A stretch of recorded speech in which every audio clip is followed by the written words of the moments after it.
Tout a commencé lorsque les dieux de cet univers décidaient d'engager toutes les planètes habitées par des êtres intelligents dans une bataille à mort. Les planètes perdantes seraient immédiatement effacées sans laisser de traces. Le nom de notre MC est Jihan, et il a acquis le rang SS, compétence en arts martiaux d'un dieu. Mais il n'a pas réussi à exploiter pleinement son potentiel.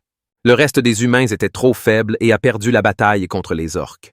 Seul notre MC a survécu, mais la Terre a quand même perdu et le processus de suppression a commencé.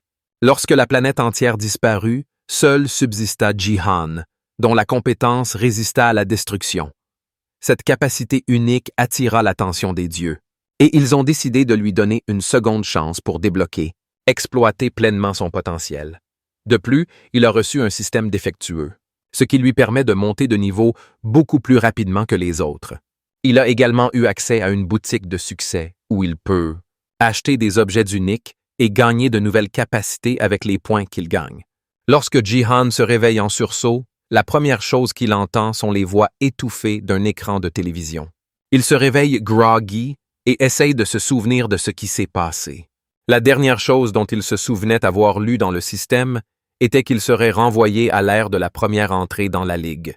Il prend un moment pour vérifier son environnement et reconnaît immédiatement où il se trouve exactement. Il est au sommet de l'immeuble dans lequel il vivait, en 2020, en Corée du Sud. Il n'y avait pas de monstres ravageant les rues, ni de jeux dangereux. Et les enfants jouaient même sur le trottoir. Imitant le roi de l'épée, Yoon Se-jin, Jihan se rend compte qu'il a vraiment été téléporté à une époque de paix sans aucun avertissement.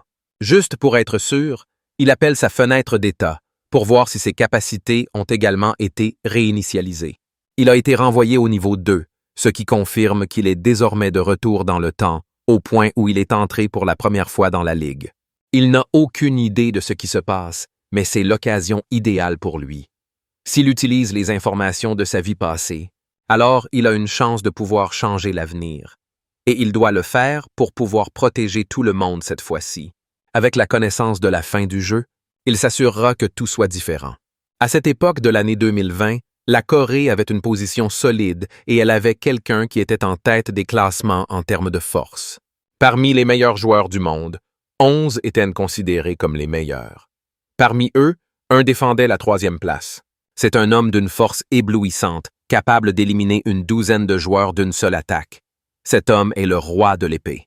Yoon Se-jin, et c'est grâce à lui que la Corée a conservé une position inébranlable comme l'un des pays les plus puissants du monde. Il est la fierté et le trésor de la Corée. Grâce à sa participation au BattleNet, il a obtenu le titre de guerrier le plus puissant. La Corée a ainsi pu conserver les plus hauts rangs en Asie du Nord-Est.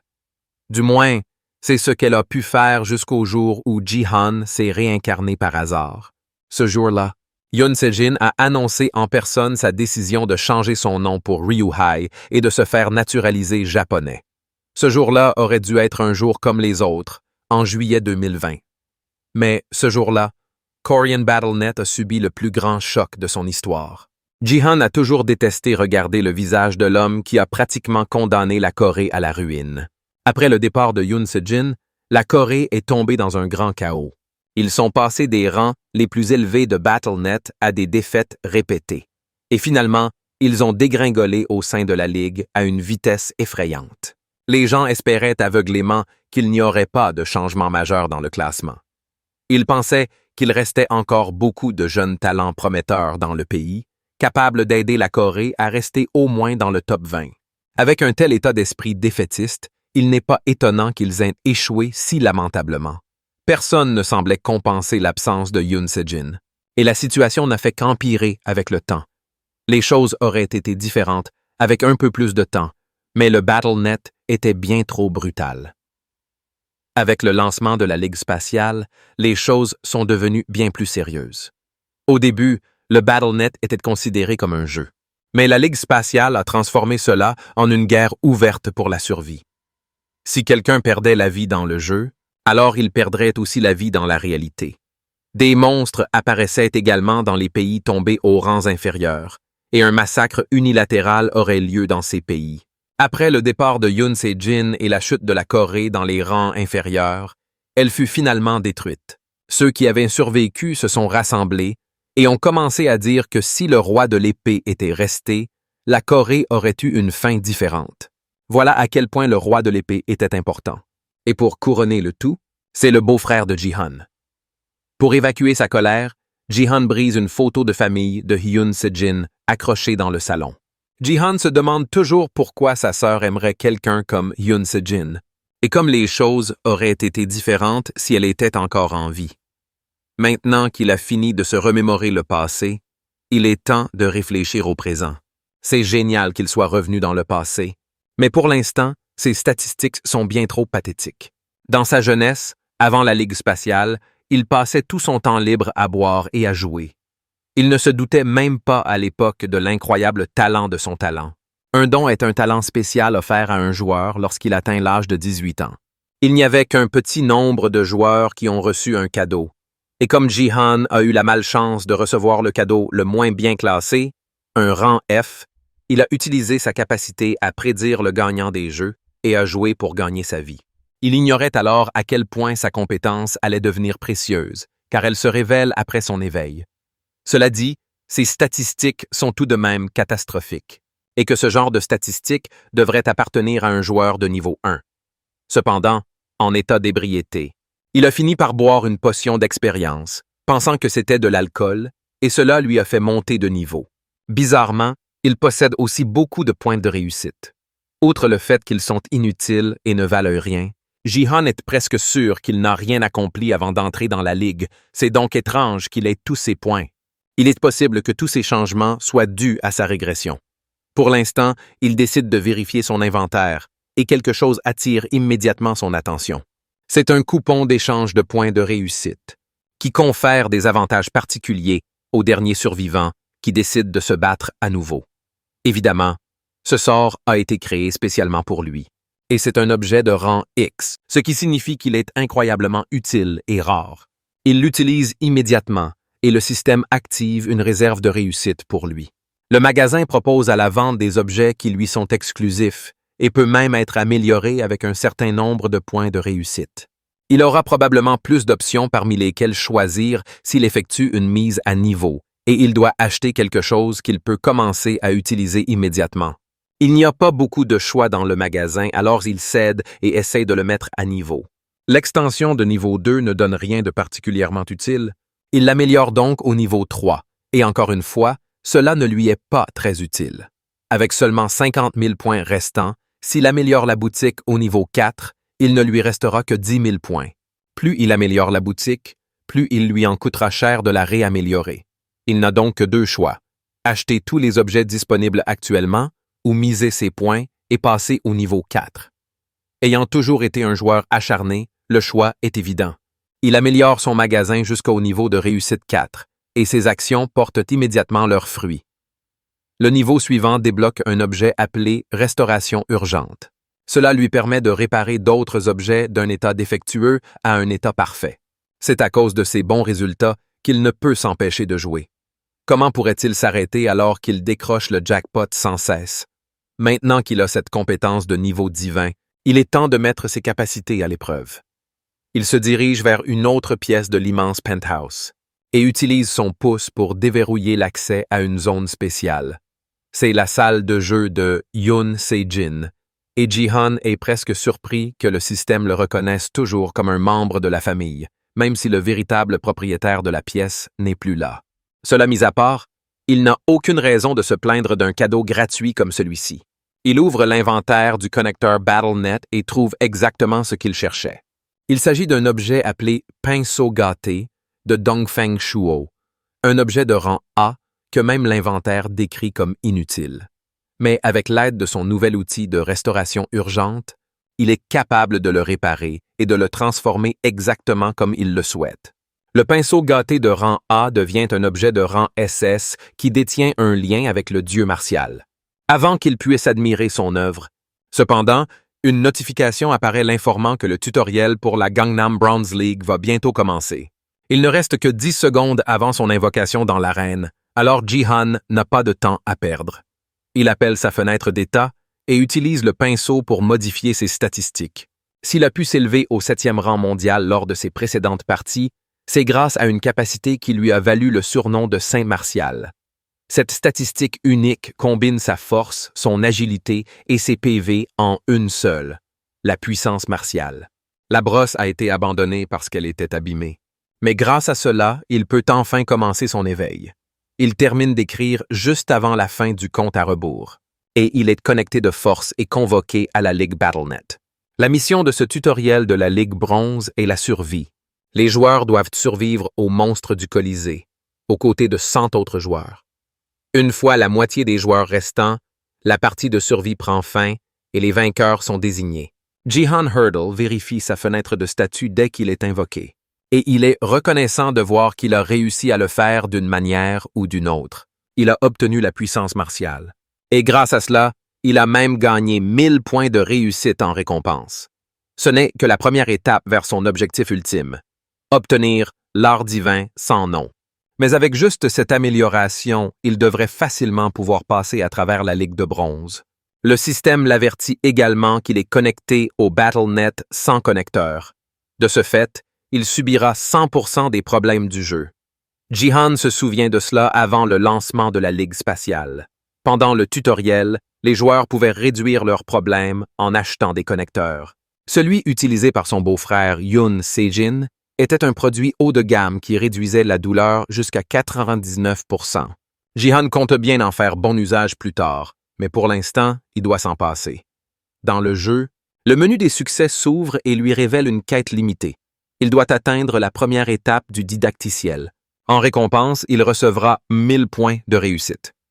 Ce n'était pas le cas dans sa vie passée, mais il lui sera facile de terminer cette quête. Grâce à la puissance martiale, le jeu commence enfin et, moins d'une seconde après la notification, quelqu'un se précipite sur lui par derrière, l'épée levée. L'attaquant surprise semble se précipiter pour prendre un débutant au dépourvu et obtenir une mise à mort gratuite et facile. Mais il est surpris lorsque Jihan parvient à arrêter facilement l'attaque avec seulement 2 doigts. L'homme ne peut même pas retirer son épée, et Jihan se tourne vers lui. Il remercie ensuite l'homme d'avoir été assez généreux pour lui donner la première proie. C'est sans doute le contenu le plus divertissant du jeu, la possibilité de massacrer sans pitié. L'arrivée du Battle.net a également bouleversé le monde. Les guildes. Ce sont des groupes de personnes qui entraînent et gèrent les joueurs. Le monde entier s'intéresse énormément à Battle.net. C'est pourquoi chaque pays investit dans la formation des joueurs. Des entreprises renommées ont également investi massivement dans la croissance du nombre de joueurs, permettant ainsi la création de guildes, petites et grandes, en Corée du Sud. Grâce à cela, la Corée a su former des joueurs forts dès le début de la Ligue. La Gangnam Bronze League est l'endroit où les étoiles montantes de chaque guilde ont fait leur début. Lors de ce match de la Gangnam League, un joueur en herbe est convoqué au Colisée comme le reste des joueurs, et il fait de son mieux pour ne pas être nerveux. Cette chair à canon potentiel s'appelle Do Hyuk-ju, et il se considère plus chanceux que quiconque. Après tout, il fait partie de la guilde divergente, gérée par le groupe Divergent. Cette célèbre guilde est connue pour ses nombreuses étoiles montantes. Et le jeune homme ordinaire, Do Hyuk-ju, a pu rejoindre cette guilde impressionnante après avoir obtenu le don d'agilité de rang A. Seule une petite minorité de personnes peut obtenir un don de rang A. Et grâce à cela, il est sûr de pouvoir entrer dans le top 50. Maintenant, la première étape est de découvrir qui sera son adversaire. Ses yeux scrutent la foule, et tout ce qu'il peut voir, ce sont de puissants chevaliers, des guerriers brutaux et des monstres effrayants. Face à ces nombreuses options, Do Hyuk-ju prend la courageuse décision de les ignorer complètement et de se détourner comme s'il n'avait rien vu. Après tout, rester en vie est la chose la plus importante pour survivre, et les autres joueurs le regardent comme s'ils pouvaient sentir sa peur. S'il se fait éliminer d'emblée pour avoir fait des bêtises, ce serait vraiment embarrassant. En regardant autour de nous, la plupart des joueurs semblent appartenir à des guildes majeures et ont tous un bon équipement. Être ici ne donne même pas l'impression d'être en Ligue Bronze. Mais parmi la foule, il remarque quelqu'un qui ne semble pas à sa place parmi toutes les autres étoiles montantes. Il porte un haut de survêtement et il n'a ni chaussures ni équipement. Hyuk-ju se demande s'il compte participer à la Ligue de Bronze ou s'il a été invoqué par accident. Il doit s'agir d'un débutant qui a été invoqué par erreur, ce qui signifie également qu'il est facile à tuer. Hyokyu se prépare à frapper, tout en louant la chance qu'il a de lui avoir donné une mise à mort aussi facile dès le départ. Dès que le système notifie que le jeu a commencé, Hyokyu ne perd pas de temps et se précipite pour porter le coup final au débutant sans méfiance. Sauf à sa grande surprise, non seulement le débutant a bloqué son attaque, il l'a fait avec 2 doigts. Cela n'a aucun sens que quelqu'un qui semble si déplacé puisse suivre sa capacité d'agilité de rang A. Avant qu'il puisse comprendre ce qui se passe, Jihan le jette de côté sans effort, le jetant sur le côté comme s'il était complètement léger. Jihan se moque de lui pour être venu participer à la Ligue de bronze avec un simple don comme l'agilité qui énerve Hyokyu, qui ne peut pas accepter que sa capacité de rang A soit insultée par quelqu'un qui ressemble à un mendiant. Peut-être que Jihan est juste imbu de lui-même parce qu'il a réussi à bloquer une seule attaque. Dans ce cas, Hyokyu prévoit de lui donner une leçon en augmentant sa vitesse la plus rapide. Il semble que le joueur envisage d'attaquer Jihan de toutes ses forces, et notre MC est obligé d'admettre que même sa vitesse d'avant n'est pas quelque chose à prendre à la légère. Hyokyu arrive en charge, se dirigeant droit vers le cou de Jihan. Mais notre MC parvient à esquiver l'attaque avec succès, en esquivant bas avant qu'elle ne puisse se connecter. Mais les attaques incessantes ne sont pas terminées. Hyokyu l'attaque avec une nouvelle attaque, puis une autre, puis une autre. Toutes ces attaques sont facilement esquivées. Mais cela ne signifie pas que Jihan s'amuse comme un fou. Habitué à combattre avec des statistiques élevées, son esprit doit désormais s'habituer à retrouver le corps d'un joueur de niveau 2. Hyokyu n'est même pas si rapide. C'est Jihan qui est lent, ce qui signifie que ce combat ne sera pas aussi facile qu'il le prétendait. Cependant, malgré cela, pour quelqu'un qui a connu d'innombrables combats, la trajectoire de son attaquant ambitieux est tout simplement trop simple et évidente. Hyokyu arrive pour une autre attaque puissante. Et Jihan a fini d'esquiver. Cette fois, il arrache l'arme des mains de son agresseur. L'épée s'envola dans les airs. Puis, avant même que Hyokyu puisse comprendre ce qui venait de se passer, Jihan sautait dans les airs, attraper l'épée et la transpercer ensuite dans le cou de son adversaire, mettre enfin fin au combat. Hyokyu tombe au sol, et tandis que son corps s'efface dans la défaite, il promet que la prochaine fois que lui et Jihan se rencontreront, qu'il va gagner. Cela fait soupirer Jihan de chagrin, et cela lui fait vraiment prendre conscience de la beauté de ce monde. Même mort, il parle encore de son prochain combat. Le système apparaît et l'informe qu'il a tué le premier ennemi du didacticiel, ce qui lui rapporte 100 points de succès. L'épée disparaît malheureusement puisque le joueur qui la possède est mort. Notre MC n'a pas besoin d'épée, et maintenant qu'il a eu un échauffement assez décent, il est temps pour lui de passer à la bataille suivante. Tout d'abord, il doit réaliser plus de 5 éliminations pour obtenir une bonne position dans cette mission. Comme prévu, personne ne s'attaque aux monstres du réseau de combat. Outre les joueurs, il y a aussi des monstres, mais un monstre tué ne coûte que 0 robot 1. Il faudrait tuer 10 monstres pour qu'une seule victime soit comptabilisée. C'est pourquoi la plupart des joueurs évitent complètement les monstres, surtout dans ce cas précis où il s'agit de monstres comme des orques. Les tracas seraient complètement stupides, mais le système semble aimer la stupidité, car il lui donne une nouvelle quête pour tuer les 30 orques du Colisée. Chasser des monstres est définitivement inefficace, mais il obtient 500 points de réussite en récompense, ce qui est 5 fois plus que la récompense qu'il a reçue pour avoir obtenu le premier kill. Si c'est le cas, alors il n'y a aucune raison de ne pas s'attaquer aux orques. Ces monstres PNG de base ne sont rien comparés à un véritable orc, donc ça ne devrait pas lui poser trop de problèmes. Puisque rien ne le retient, il décide de se déchaîner contre les monstres sans méfiance. Au début, les orques ne peuvent pas croire qu'un humain presque nu court vers eux à toute vitesse. Mais ils se rétablissent rapidement et se rassemblent pour essayer de le tuer. Les 2 premiers qui sont les plus proches lui lancent leur hache dans l'espoir de l'abattre avant même qu'il ne s'approche. Mais Jihan est capable d'attraper les haches avec facilité et de les leur renvoyer. Tuer plusieurs orques d'un seul coup. Cela provoque une frénésie chez les autres. Mais Jihan est déjà en mouvement, passant devant eux tous et apparaissant juste au milieu d'eux tous. Puis, d'un coup de la deuxième hache, plusieurs têtes d'orques s'envolent. Mais notre MC n'a pas fini. Il n'a tué que 5 orques pour l'instant. Et les 25 restants ne semblent pas très satisfaits de ses actions. Ils sont encore plus motivés à le tuer maintenant, mais ils ne sont tout simplement pas à la hauteur de lui. Il se déplace plus vite qu'ils ne peuvent le suivre, et son expérience du combat est flagrante. Ici, un autre orc se précipite avec une lance, déterminé à tuer Jihan au plus vite, mais son arme est facilement attrapée et brisée, le laissant debout, confus et étourdi, tandis que notre MC entre pour le couper avec sa hache. Sauf que la hache se brise de manière inattendue alors qu'il tente d'attaquer l'orc. Cela donne aux orcs un peu plus de confiance, et ils pensent maintenant que son arme est cassée. Ils devraient avoir plus de facilité à traiter avec lui. Tous les orcs se précipitent sur lui, et Jihan leur donne du crédit pour leur persévérance. Mais malgré tous leurs efforts, il est trop puissant pour eux. Il frappe le sol du pied, et l'onde de choc suffit à elle seule à le briser, projetant en l'air tous les orques qui couraient vers lui.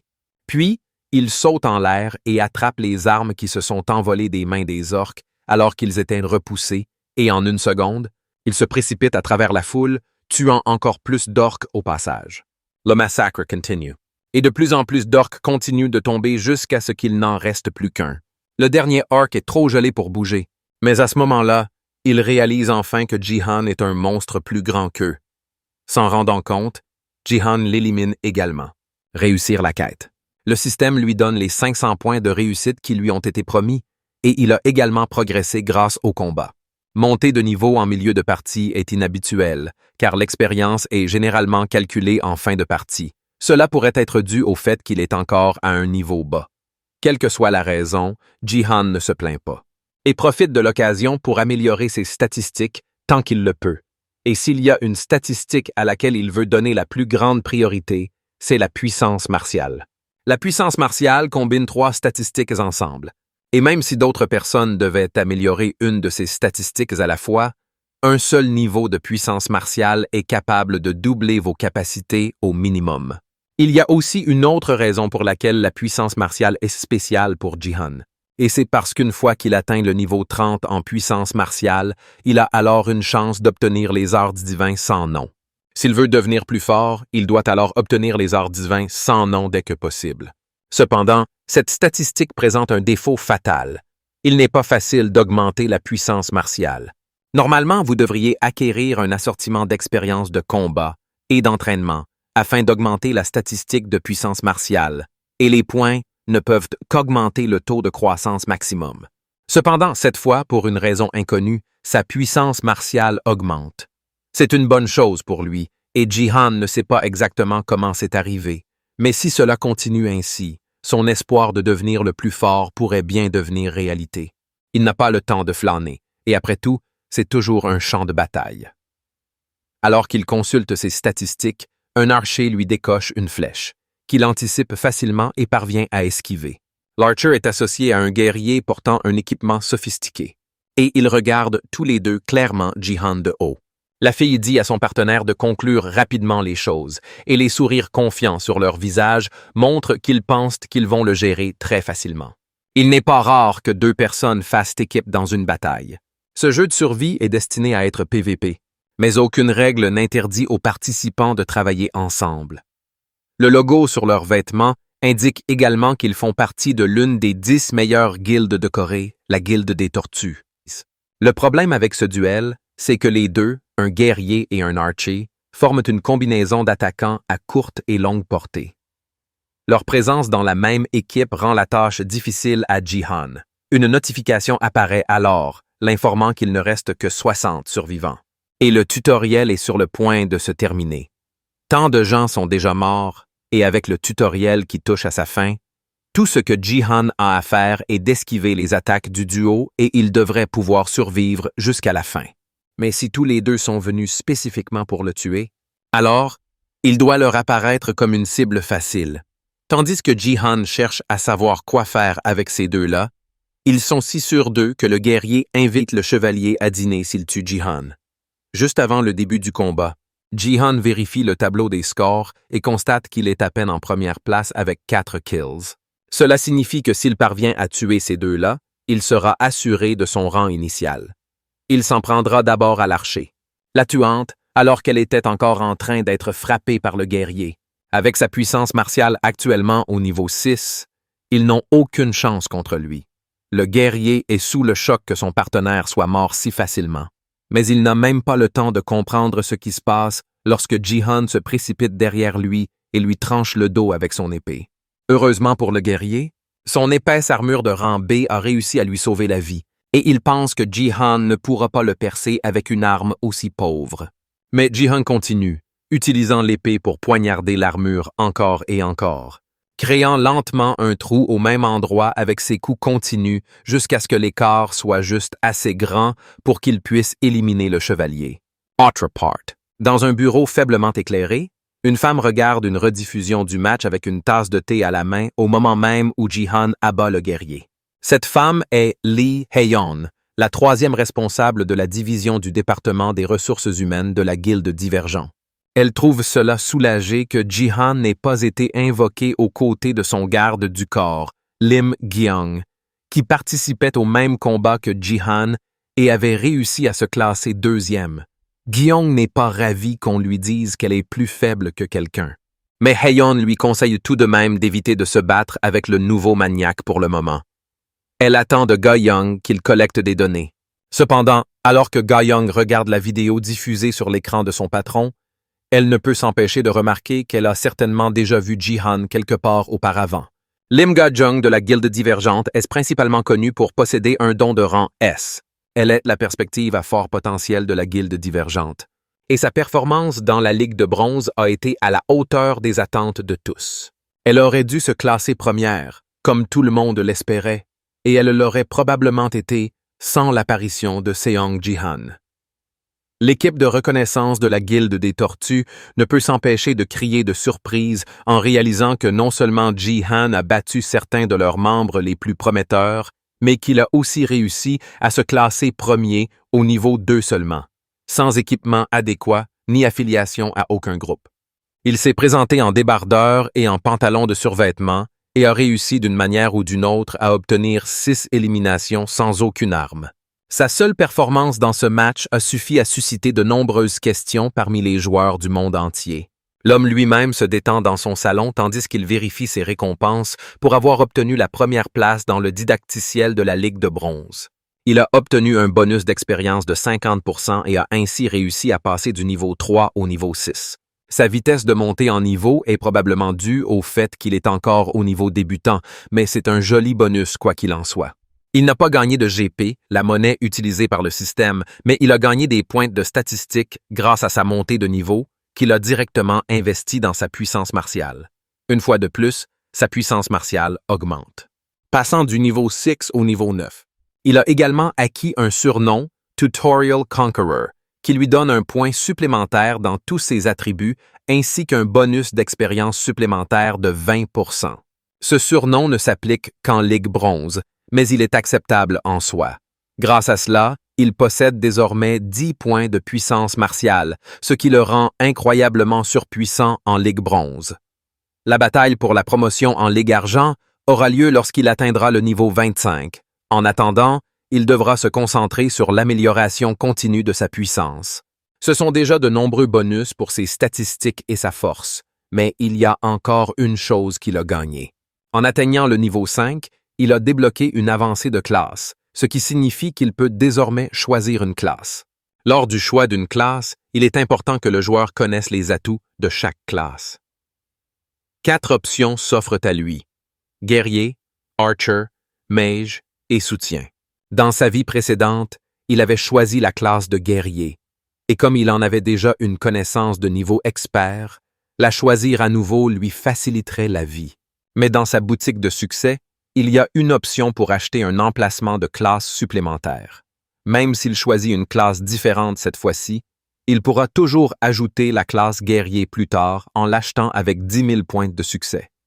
Grâce à cela, il n'a pas besoin de choisir la classe guerrier au préalable et peut essayer autre chose. Son doigt survole les options tandis qu'il décide laquelle il va choisir, puis il finit par en choisir une. Plus tard, il est à nouveau convoqué dans la zone de Gangnam, la Ligue de Bronze, pour une autre mission.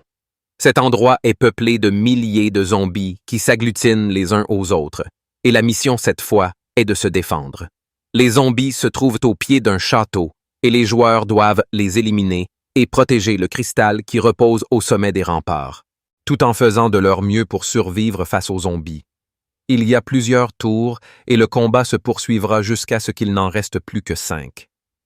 Au sommet de l'une d'elles se trouve Lim Gyong, un guerrier de la guilde divergente, et elle regarde les zombies avec dégoût. Ils jouent peut-être, mais ça n'améliore pas la vue des cadavres décomposés. Derrière elle, les autres joueurs apparaissent et semblent connaître la carte ainsi que la mission. Gayong connaît les personnes qui lui ont été associées. L'une d'elles est un archer du groupe LK et porte un équipement de qualité B d'apparence robuste. Un autre est un mage et il ne semble affilié à aucune guilde, mais son équipement est impressionnant et il n'a pas l'air mal pour ce niveau. Ces deux-là semblent être de bons partenaires, mais la personne la plus importante dans ce type de mission est le soutien. La mission de défense est un combat de longue haleine, et le soutien est celui qui garantit leur survie au dernier combat qu'il a invoqué. Et à mesure que la lumière se lève, Gyong est surpris de voir Seong Ji-han apparaître en soutien de son groupe. Comme la dernière fois, son équipement est assez unique et il porte un survêtement et un tuyau en métal, vraiment l'équipement le plus puissant disponible. 20 minutes avant qu'il ne soit invoqué pour la mission, il a choisi la classe Support. Lorsqu'il a sélectionné cette option, le système lui a indiqué que cette classe n'était pas compatible avec lui.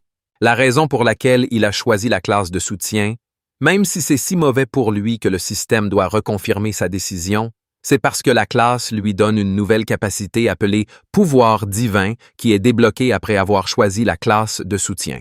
Le pouvoir divin est quelque chose dont il a désespérément besoin s'il veut développer une autre statistique unique, mais c'est l'une des capacités les plus difficiles à développer. C'est parce qu'il n'est pas aussi facile de l'améliorer avec l'entraînement que d'autres statistiques, et il n'y a aucun moyen de l'augmenter autrement qu'en y investissant des points supplémentaires.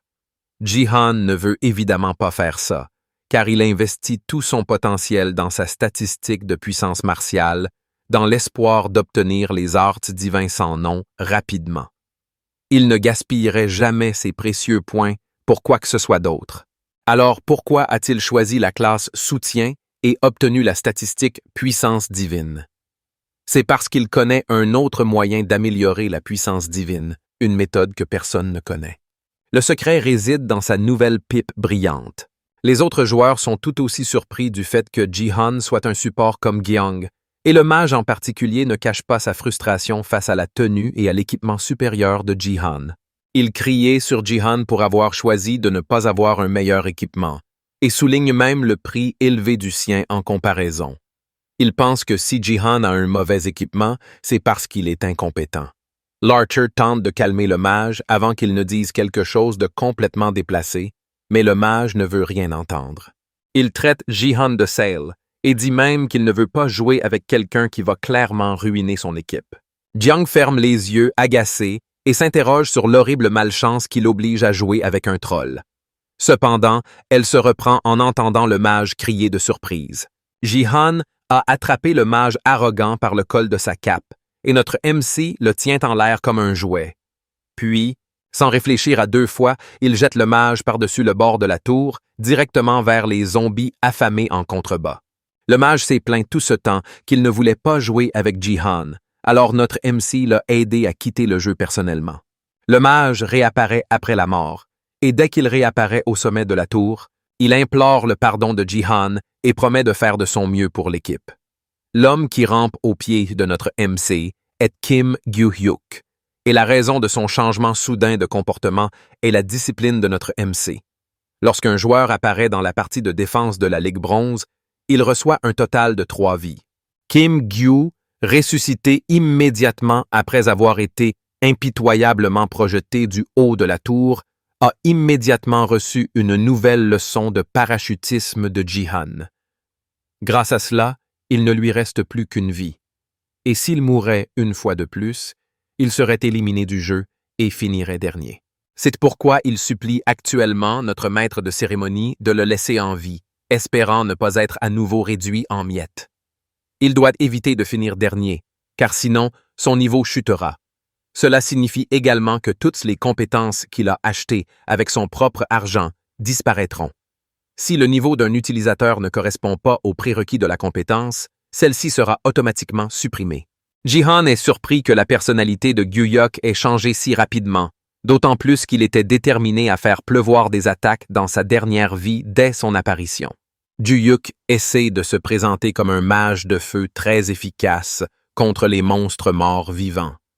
De plus, il est de niveau 15, ce qui signifie qu'il est très puissant.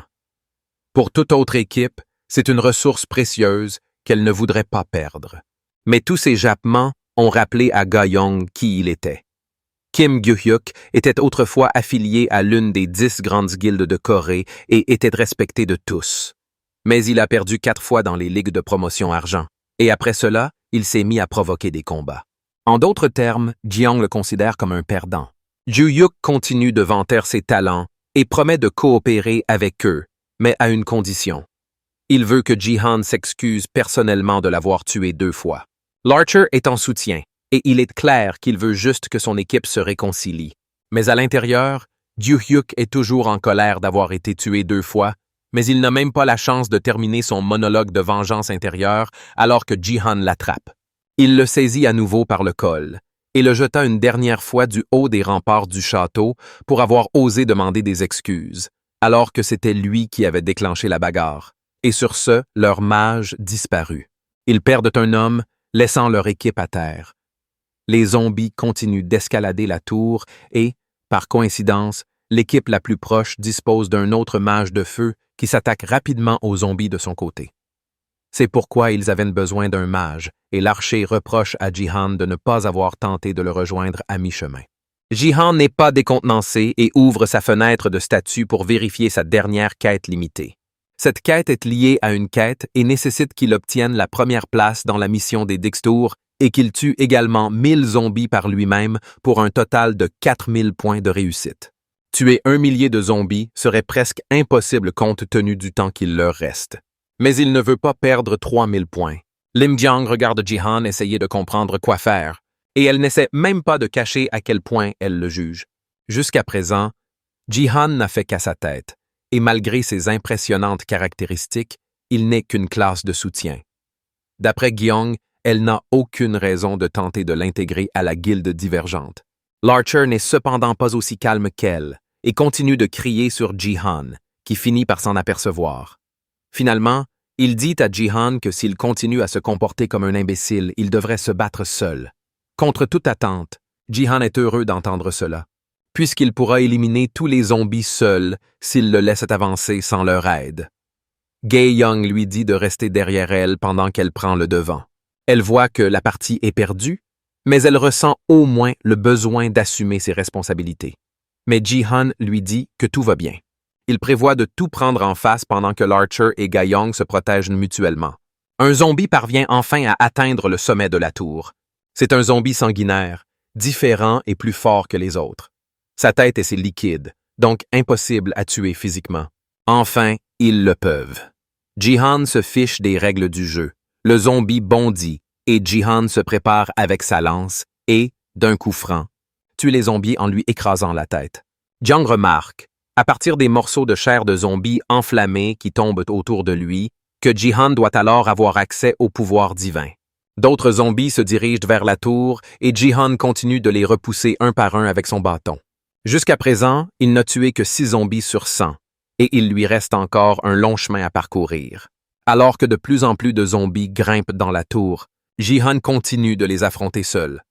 Après avoir tué plus d'une vingtaine de zombies, il réalise que son plus gros problème sera les zombies sanguinaires.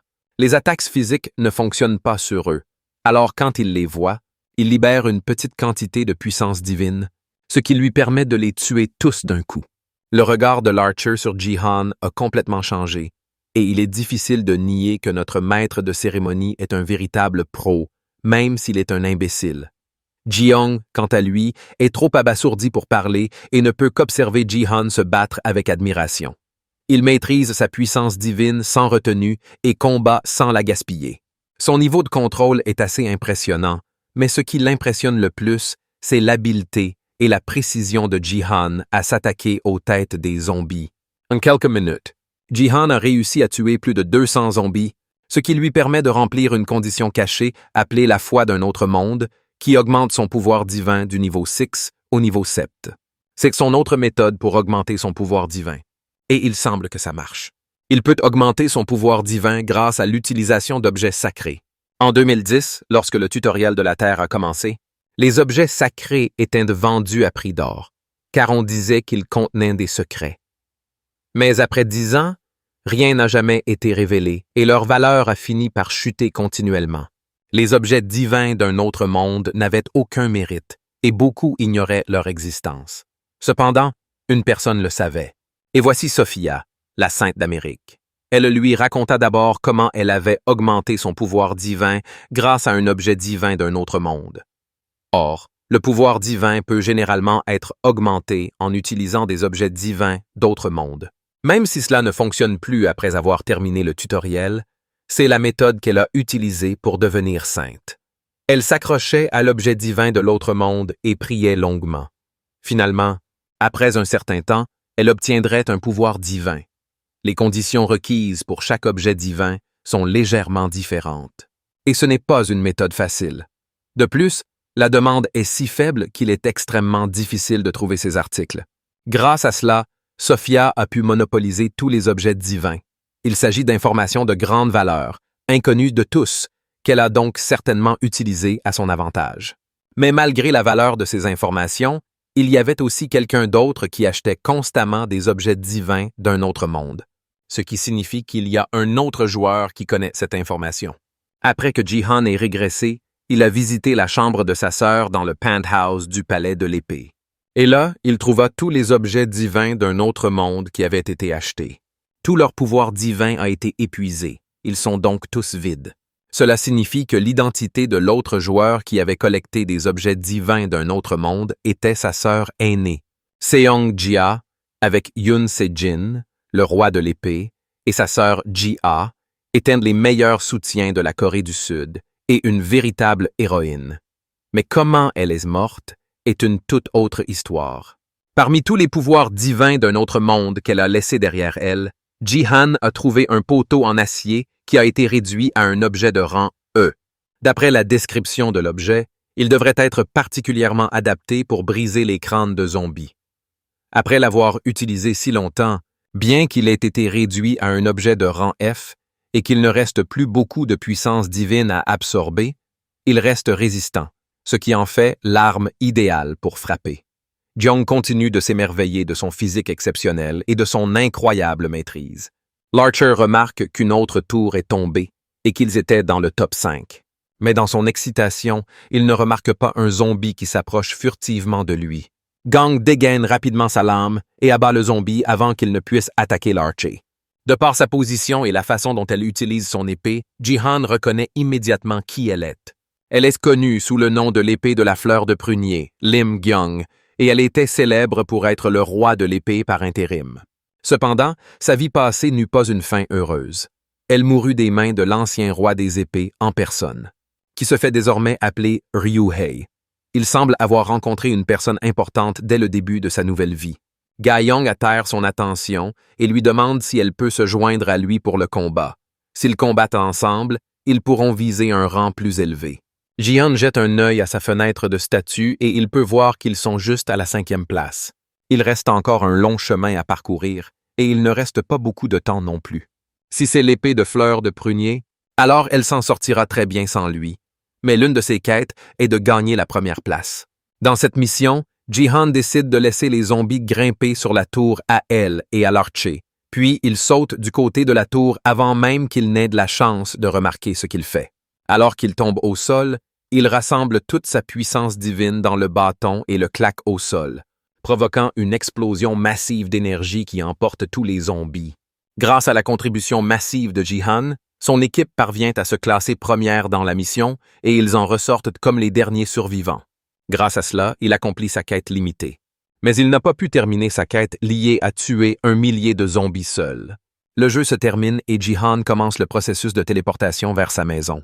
Avant de partir, ses coéquipiers viennent le voir, pour le féliciter pour son excellent travail. Il les a portés si facilement et est sorti vainqueur malgré tout. Et l'Archer est plus qu'impatient de faire à nouveau équipe avec lui. Mais tandis que l'Archer flatte notre MC, Jiang ne peut s'empêcher d'être choquée par l'ampleur des dégâts causés par leur soutien. Bien qu'étant d'un niveau inférieur au sien, elle pense qu'il s'agit d'un bug. Elle ne peut cacher sa surprise. L'Archer décide de se déconnecter en premier. La laissant seule avec Jihan, elle en profite pour l'aborder avant son départ et l'appelle même par son nom, ce qui surprend Jihan. Après tout, ils auraient dû se rencontrer à ce moment-là, mais Gyeong s'en fiche. Avec le potentiel et les réalisations dont il a fait preuve au cours de ses dernières missions, elle peut dire que cet homme est définitivement quelqu'un dont ils ont besoin à la Guilde Divergente. En tant que membre de la Guilde Divergente, elle doit le recruter coûte que coûte. Mais maintenant qu'elle le fixe du regard, elle finit par lui demander par inadvertance son numéro de téléphone. Soudain, son calme se transforme en panique extrême lorsqu'elle réalise qu'elle a sauté de nombreuses étapes pour en arriver là. Elle lui demande son numéro de téléphone dès la première conversation, et elle doit se dépêcher de s'expliquer avant qu'il ne finisse par le prendre mal. Mais avant qu'elle ne puisse s'exprimer correctement, Jihan s'excuse et lui dit qu'il ne se souvient pas de son numéro de téléphone pour le moment. Puis il ouvre sa fenêtre de statut et se déconnecte après un bref au revoir. Avant de pouvoir ajouter quoi que ce soit, Gyeong se demande un instant comment quelqu'un peut oublier son propre numéro avant de réaliser qu'elle vient probablement d'être rejetée. De retour dans le monde réel, il s'avère que Jihan ne se souvient vraiment pas de son ancien numéro. Il a utilisé son numéro américain pendant un temps dans son ancienne vie et il n'a pas eu le temps de mémoriser son numéro coréen. Depuis sa réincarnation, il ne peut plus demander aux autres quel est son propre numéro. Pour l'instant, il va devoir laisser ses pensées de côté. La chose la plus importante à laquelle il faut penser maintenant est qu'il a été recruté. On dirait qu'avec tous ses excès de vantardise ces derniers temps, il a fini par trop se faire remarquer. Maintenant qu'il y pense, il aurait probablement dû prendre son numéro.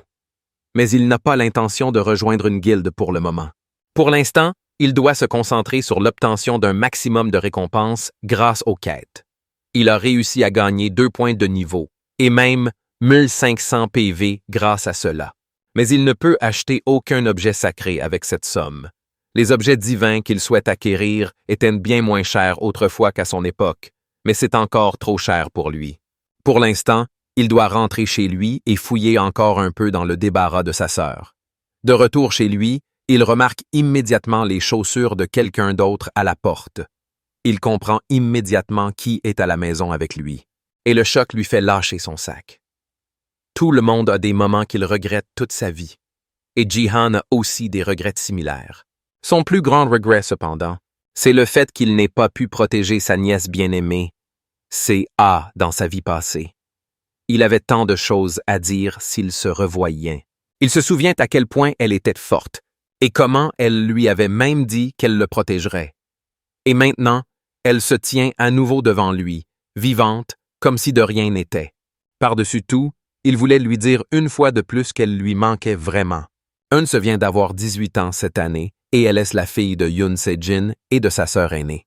Elle n'était pas à la maison quand il a régressé parce qu'elle était avec un groupe vivant à Jeju, mais elle était la seule à avoir fini par partir tôt pour des raisons évidentes parce qu'elle était née. Quand sa sœur travaillait pour subvenir à leurs besoins, Jihan s'occupait de C.A. depuis son plus jeune âge. Aujourd'hui, sa mère est partie et son père a soudainement fait défection au Japon et a changé de nom. Maintenant que tout le monde est parti, la seule famille qui leur reste, c'est eux-mêmes. À l'heure actuelle, elle est la personne la plus importante de sa vie. Et tout cela est arrivé grâce à la décision soudaine de Yoon Se-jin. Plus tôt, Se-a avait contacté son père pour savoir ce qui l'avait poussé à changer soudainement de camp. Il lui avait alors confié qu'il était tombé amoureux. Il le lui annonça avec tant de désinvolture. Et même si elle paniquait lors de l'appel téléphonique avec lui, il semblait bien trop calme face à la situation. Elle lui a demandé ce qu'il voulait qu'elle fasse maintenant qu'il avait disparu et lui a même demandé s'il la quittait pour rien. Il a calmement répondu qu'il la quittait parce que c'était la condition posée par son nouvel amour. Sans un mot de plus ni un au revoir, il a raccroché et a mis fin à sa relation avec sa fille d'un seul coup. C'est incroyablement nul, mais Jihan a toujours su qu'il était ce genre d'homme. C'est un renégat irresponsable qui est prêt à abandonner sa fille unique et tout son pays pour le bien d'une seule fille. À cause de cela, innocent, C.A. a été laissé tout seul et dans une autre vie. Elle a fini par mettre fin à ses jours. Se-a se retourne et remarque que sa photo de famille a été brisée. Ji-hang se précipite aussitôt pour s'excuser, pensant que même avec ce qu'a fait Yoon Se-jin, il reste son père. Mais à sa grande surprise, elle révèle qu'elle voulait rompre, puis elle lui dit qu'elle va bien et affiche un visage ferme. C'est toujours comme ça que Se-a a été. Que sa mère soit morte ou que son père l'ait trahi et soit parti, elle aurait toujours un sourire éclatant et une vie pleine de vie, tout en s'inquiétant davantage de son oncle que d'elle-même. Mais même s'il sait qu'elle peut prendre soin d'elle-même, il ne veut plus qu'elle soit comme ça. Désormais, même si elle est grande, il veut prendre soin d'elle et la protéger. Se-a ferme les yeux et se laisse prendre dans ses bras, mais leur moment est interrompu lorsqu'elle lui dit qu'il transpire. Ailleurs dans la métropole de Séoul, Gangnam-gu, au siège de la guilde divergente, Lee Ha-yeon ne retient même pas son rire après que son garde du corps lui a raconté sa rencontre avec Ji-han. La belle Lim Gi-young a demandé le numéro d'un homme qui a refusé. Et en plus de cela, il a utilisé la piètre excuse de dire qu'il ne se souvenait pas de son numéro. Son rire amène Ga-young à accepter qu'elle n'est pas aussi belle que Lee Ha-yeon semble le penser. Mais c'est tout à fait faux. Elle ignore à quel point elle est populaire. Même les quelques personnes qu'ils ont croisées ne peuvent s'empêcher de la regarder et de murmurer à quel point elle est cool. Ils se dirigent tous les deux vers le salon de l'entreprise, et Lee Ha-yeon se sent particulièrement détendu en étant là. Ils sont là pour discuter de leur projet concernant le recrutement de Ji-han. Ils doivent le recruter à tout prix, et même ses supérieurs la poussent à l'intégrer au plus vite. Alors qu'ils discutent, Ha-yeon remarque une notification sur son téléphone. C'est quelqu'un qui diffuse un live, et elle ne sait pas de qui il s'agit, car il ne devrait pas y avoir de grands matchs aujourd'hui. La personne qui diffuse est généralement un streamer de Paris que Ha-yeon suit de temps en temps. Elle appelle ça une analyse stratégique, mais ce n'est qu'un simple jeu.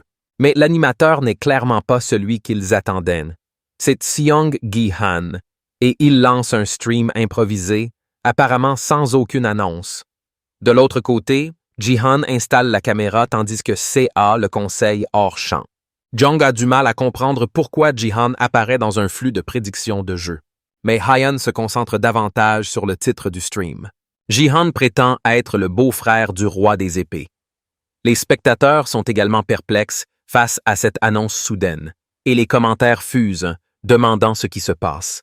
La statue derrière lui est celle des épées jumelles, ce qui prouve qu'il est dans le penthouse du palais de l'épée. Maintenant que le stream a bien commencé, Ji-han dit à Se-a de reculer. Puis il canalise la puissance dans son pied et frappe le sol. Il fissura le sol sous lui et fit voler en éclats le pilier sous la statue des épées jumelles. Puis, il frappa la statue de son poing, choquant tous ceux qui regardaient le flux et provoquant l'afflux de milliers de téléspectateurs vers le flux.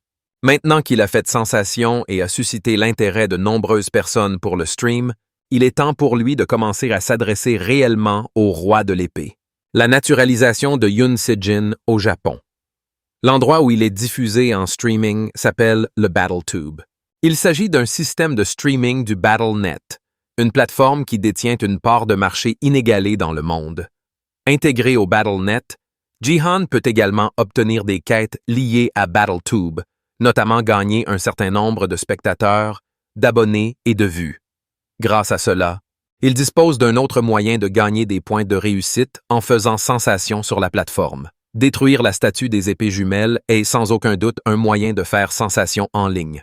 Pour Sung Gi-han, il n'y a pas de meilleure situation que maintenant pour profiter de toutes les récompenses. Alors que les téléspectateurs continuent d'affluer, il continue de gagner des points de réussite grâce aux multiples étapes qu'il franchit. Pendant ce temps, les gens sont toujours choqués qu'il ait osé briser une statue aussi importante. Et comme prévu, les « j'aime » affluent. On trouve aussi un certain nombre de commentateurs qui ont la même photo de profil, un logo noir avec 2 épées jumelles. Ces personnes sont la famille Sword King. Et rien que d'y penser, Ji-han plisse les yeux de colère. Ce fan club de Yoon Se-jin est ce qui a conduit Se-a à la mort dans sa vie passée, bien qu'ils soient ceux qui ont le plus soutenu le roi de l'épée. Leur ressentiment après son départ pour le Japon ne cessa de grandir, et ces sentiments finirent par se porter sur le seul parent de Yoon Se-jin, Yoon Se-a. Leurs terribles paroles et leur colère n'ont jamais manqué d'atteindre C.A., peu importe jusqu'où elle courait. Et finalement, elle a perdu la vie à cause de leurs actes insensés. Comme ils cherchaient un quelqu'un à blâmer et à en vouloir, ils ont ciblé sa nièce innocente. Mais cette fois, il ne laissera pas faire. S'ils ont besoin de quelqu'un à pointer du doigt, Jihan deviendra volontiers cette cible. RMC s'éclaircit la gorge et demande à tous d'écouter attentivement. Puis il frappe la statue encore en ruine pour s'assurer que tous les yeux sont toujours braqués sur lui. Puis il le précise en déclarant que ETT Ryuhei, leur ancien roi de l'épée, il ne reviendra pas. À mesure qu'il continue son annonce, les gens commencent à le reconnaître grâce à ses exploits passés, notamment lors du tutoriel Bronze, où il a eu un impact considérable en terminant premier malgré les obstacles. Mais le fait qu'il soit toujours Bronze compromet définitivement ses chances d'agir comme une figure d'autorité. Jihan ignore leur conversation et montre ensuite des preuves irréfutables à la caméra. Il approche son téléphone du microphone pour diffuser un enregistrement. Cet enregistrement provient d'une conversation entre Ryuhei et Seiya après que le roi de l'épée a décidé de se naturaliser japonais. Lors de l'appel, Ryuhei annonce clairement que la raison pour laquelle il quitte la Corée est parce qu'il a trouvé quelqu'un qu'il aime. Il admet qu'il quitte le pays pour elle et qu'il abandonne même sa fille unique sans remords. C'est une condition que son nouvel amour lui a imposée pour être accepté. Maintenant que le message a été transmis, Jihan met fin à l'enregistrement. Les gens restent sans voix, mais la plupart ne sont pas convaincus. Ce ne sont pour l'instant que des rumeurs, et non des preuves concrètes du départ de leur roi des épées. Pour enfoncer le clou, C.A. vient elle-même à la caméra pour continuer l'annonce. Elle annonce que son père a dit qu'il lui transmettrait le palais de l'épée, mais elle ne veut pas accepter l'héritage de quelqu'un qui a abandonné son pays et sa famille. C'est pourquoi elle envisage de faire don du palais de l'épée au pays, dans l'espoir que ce don contribuera grandement à la croissance des jeunes joueurs coréens. Elle poursuit son annonce. Jihan sourit tandis que ses plans se concrétisent à merveille. Une demi-heure plus tôt, il a d'abord dit à C.A. qu'il voulait qu'il donne la maison comme tout le monde. Elle était perplexe qu'il puisse suggérer une telle chose. Pourquoi diable voudrait-il tout donner? Il ne peut pas lui en dire la vraie raison, et il ne sait même pas s'il pourrait la convaincre complètement s'il essayait. Après tout, puisqu'ils ne vendent pas le bâtiment mais le donnent gratuitement et sans raison, cela semblerait être une décision vraiment insensée. Mais Jihan doit la convaincre d'agir ainsi, quoi qu'il arrive. Dans sa vie passée, après que Yoon Se-jin eut détruit la Corée en devenant le représentant du Japon, la colère des Coréens s'est intensifiée. Ils ont fini par confisquer tous les biens de Yoon Se-jin, y compris le palais des épées où il vivait. Sea n'avait nulle part où aller et ne pouvait résister au harcèlement et aux menaces de la famille du roi des épées. Finalement, elle s'est suicidée. Puisque ce lieu allait de toute façon lui être confisqué, il valait mieux le donner pour gagner les faveurs de Kurea et assurer la sécurité de C.A. Pour C.A., ce n'est qu'un oncle pique-assiette qui boit toute la journée à la maison et il ne peut certainement pas lui dire qu'il vient du futur. Mais il doit trouver un moyen de la convaincre. Étonnamment, alors qu'il réfléchissait encore à la façon de la convaincre, elle a accepté son plan. Il a dû prendre un moment pour vérifier si elle était vraiment d'accord, car même pour lui, sa demande soudaine n'aurait aucun sens. Si elle a décidé de lui faire confiance, c'est parce qu'il n'est pas du genre à suggérer une telle chose sans raison valable.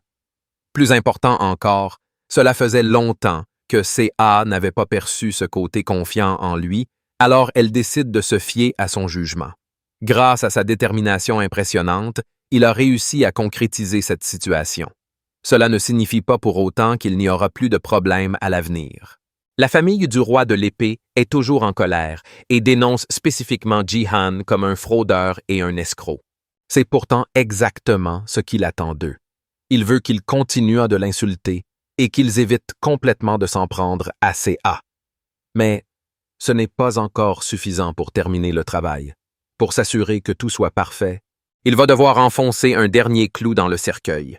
Il revient dans le champ de la caméra et interpelle Yoon Se-jin. Plus précisément, il leur dit que la raison invoquée par le roi de l'épée pour son départ est à cause d'une femme. Mais la vérité, c'est qu'il est un has-been. C.A. ne peut que regarder, car ce n'était certainement pas dans le scénario précédent et elle ne sait pas quoi faire. Les commentateurs s'emportent, certains n'y croyant pas, tandis que d'autres ne peuvent que rire de l'absurdité de ses propos. Jihan continue de le provoquer, affirmant que Hyun Se-jin est parti uniquement parce qu'il savait qu'il ne réussirait pas en Corée. Même Ga-young et Haeon ne peuvent s'empêcher de crier à cause de ce qu'il dit. Puis Jihan termine en disant que Hyun Se-jin devrait rester au Japon car ils se rencontreront bientôt, afin que Jihan puisse l'écraser. Le flux se termine après cela et les deux retournent à la maison pour se rafraîchir. Seiya a confronté son oncle au chaos qui a éclaté en ligne suite à ses déclarations. La Corée et le Japon sont en émoi. Mais Jihan ne s'inquiète pas. Il lui assure que rien ne se passera et que le Psy devrait simplement ignorer toute la publicité que cela leur apporte, afin qu'elle ne soit pas inutilement stressée par ses récents agissements. Seiya ne peut s'empêcher de remarquer que quelque chose semble différent chez son oncle. C'est presque comme s'il était devenu quelqu'un d'autre du jour au lendemain. Mais ce n'est pas surprenant qu'elle ressente cela. Après tout, il est impossible qu'il se comporte normalement après sa mort et sa régression. Il lui demande si elle ne voyait en lui qu'un profiteur qui boit toute la journée. Et Seiya essaie de revenir sur ses paroles, même si elle pense qu'il est vrai qu'elle l'a déjà vu de cette façon auparavant. Pendant qu'il parle, la sonnette retentit et Jihan sait déjà qui c'est. Mais il ne s'attendait pas à ce qu'ils arrivent si tôt. Maintenant que les choses en sont arrivées là, il est temps pour lui de commencer à gagner un peu d'argent. Ailleurs à Tokyo, au Japon, Hyun Se-jin regarde les informations, assis à côté d'une femme endormie sur le lit. Les médias relatent les événements récents et affirment que les relations entre la Corée et le Japon ne peuvent que se détériorer en raison de sa naturalisation japonaise. La situation n'a fait qu'empirer depuis que la rumeur s'est répandue selon laquelle il aurait fait tout cela pour une femme. Maintenant, avec les provocations toujours plus nombreuses du beau-frère de Jihan, Hyun Se-jin, la situation ne peut qu'empirer. Et maintenant, il ne reste plus qu'à voir comment le roi des épées réagira. On pourrait même dire que Jihan incarne la fureur de Karya. La femme se lève du lit et Saon éteint la radio, craignant de l'avoir réveillée. Mais elle lui assure qu'elle n'a plus besoin de dormir. Elle s'inquiète davantage pour lui et pour les moments difficiles qu'il traversera à l'avenir. Mais Ryuhei l'arrête et lui dit qu'elle ne devrait plus l'appeler Sagan. Il a pris son nom et c'est ainsi qu'il veut qu'on l'appelle désormais. Cette femme, Shizuru, s'accroche à lui et lui assure qu'il est toujours Hyun Se-jin, le numéro 1 de Corée. Et cette vérité n'a pas changé, mais ses mots ont un étrange pouvoir, et il semble que ce qu'elle lui dit ait une portée bien plus grande que de simples mots. Puis elle le serre contre elle et tous deux s'embrassent, lui rappelant qu'elle est sa Hyun Se-jin. Retour à notre protagoniste. Il ouvre la porte et, dehors, se tient l'homme qui l'attendait. Cet homme est un fonctionnaire, et il semble que lui et Jihan se connaissent au moins un peu. Son nom est Park Hyun-sik et il est le directeur du département BattleNet en Corée du Sud. Dans sa vie passée, après le départ de Hyun Se-jin, le département a cessé de venir. Mais il semble qu'il ait fait un tel bruit aujourd'hui qu'ils ne peuvent plus l'ignorer. Cependant, même si le gouvernement a cessé de venir, cet homme a quand même pris le temps de s'occuper de lui et de Seiya et de prendre soin d'eux. Maintenant que le décor est planté et que tous les acteurs sont là, il est temps pour Jihan de prendre tout ce dont il aura besoin. Tous trois s'assoient pour discuter et Hyun-sik passe directement aux choses sérieuses. Il sait qu'ils ne parviendront pas à ramener le roi des épées et le gouvernement en est conscient, mais il ne peut pas encore en informer les citoyens. Le match Corée-Japon aura lieu bientôt et il faut que la population soit motivée pour cela. Jihan comprend où cette conversation mène et dit à Hyun-sik d'aller droit au but et d'arrêter de tourner autour du pot. Ce qu'ils veulent vraiment, c'est que Jihan restitue le don du palais de l'épée, car si le gouvernement accepte son don, ce sera une reconnaissance officielle du retour du roi de l'épée. Hyun-sik est choqué que Jihan ait frappé le clou sur la tête si facilement, et même lui commence à croire que Jihan est vraiment devenu une personne complètement différente. Le Jihan d'avant n'était qu'un alcoolique sans emploi et accro aux jeux d'argent. Au-delà de son choc, Hyun-sik confirme ce que dit Jihan, mais lui dit qu'ils n'ont pas complètement abandonné l'espoir du retour du roi de l'épée. Ainsi, plutôt que de céder complètement l'entreprise, le gouvernement propose une gestion cosignée. Cela signifie que la propriété sera transférée à quelqu'un d'autre, mais que les décisions concernant les affaires resteront partagées. C'est une façon de s'assurer qu'ils peuvent toujours être préparés pour le retour du roi de l'épée. Le gouvernement veut également qu'ils continuent à résider tous les deux au palais de l'épée, ce qui, au final, est une situation gagnant-gagnant pour les deux parties. Et une sikh leur tend un document détaillant l'accord. Il les encourage à le relire et à y réfléchir. On dirait qu'ils y ont vraiment beaucoup réfléchi. Jihan allait juste le lui remettre, mais s'ils sont prêts à le faire, c'est encore mieux pour eux. Cependant, en échange, il y a une faveur que Jihan aimerait demander. Le temps passe après cet événement et un autre match est sur le point de commencer dans le BattleNet. Un streamer nommé Golden Light démarre son stream et les téléspectateurs affluent immédiatement dans le BattleTube pour le regarder. Le streamer se tient fièrement au sommet de la statue du Colisée et souhaite la bienvenue à tout le monde dans son stream. Les joueurs ci-dessous commencent à apparaître dans le match et Golden Light saute pour les rejoindre. Alors qu'il continue de divertir ses téléspectateurs, quelqu'un offre le stream et dit à Golden Light de s'assurer de donner une leçon aux joueurs bronze.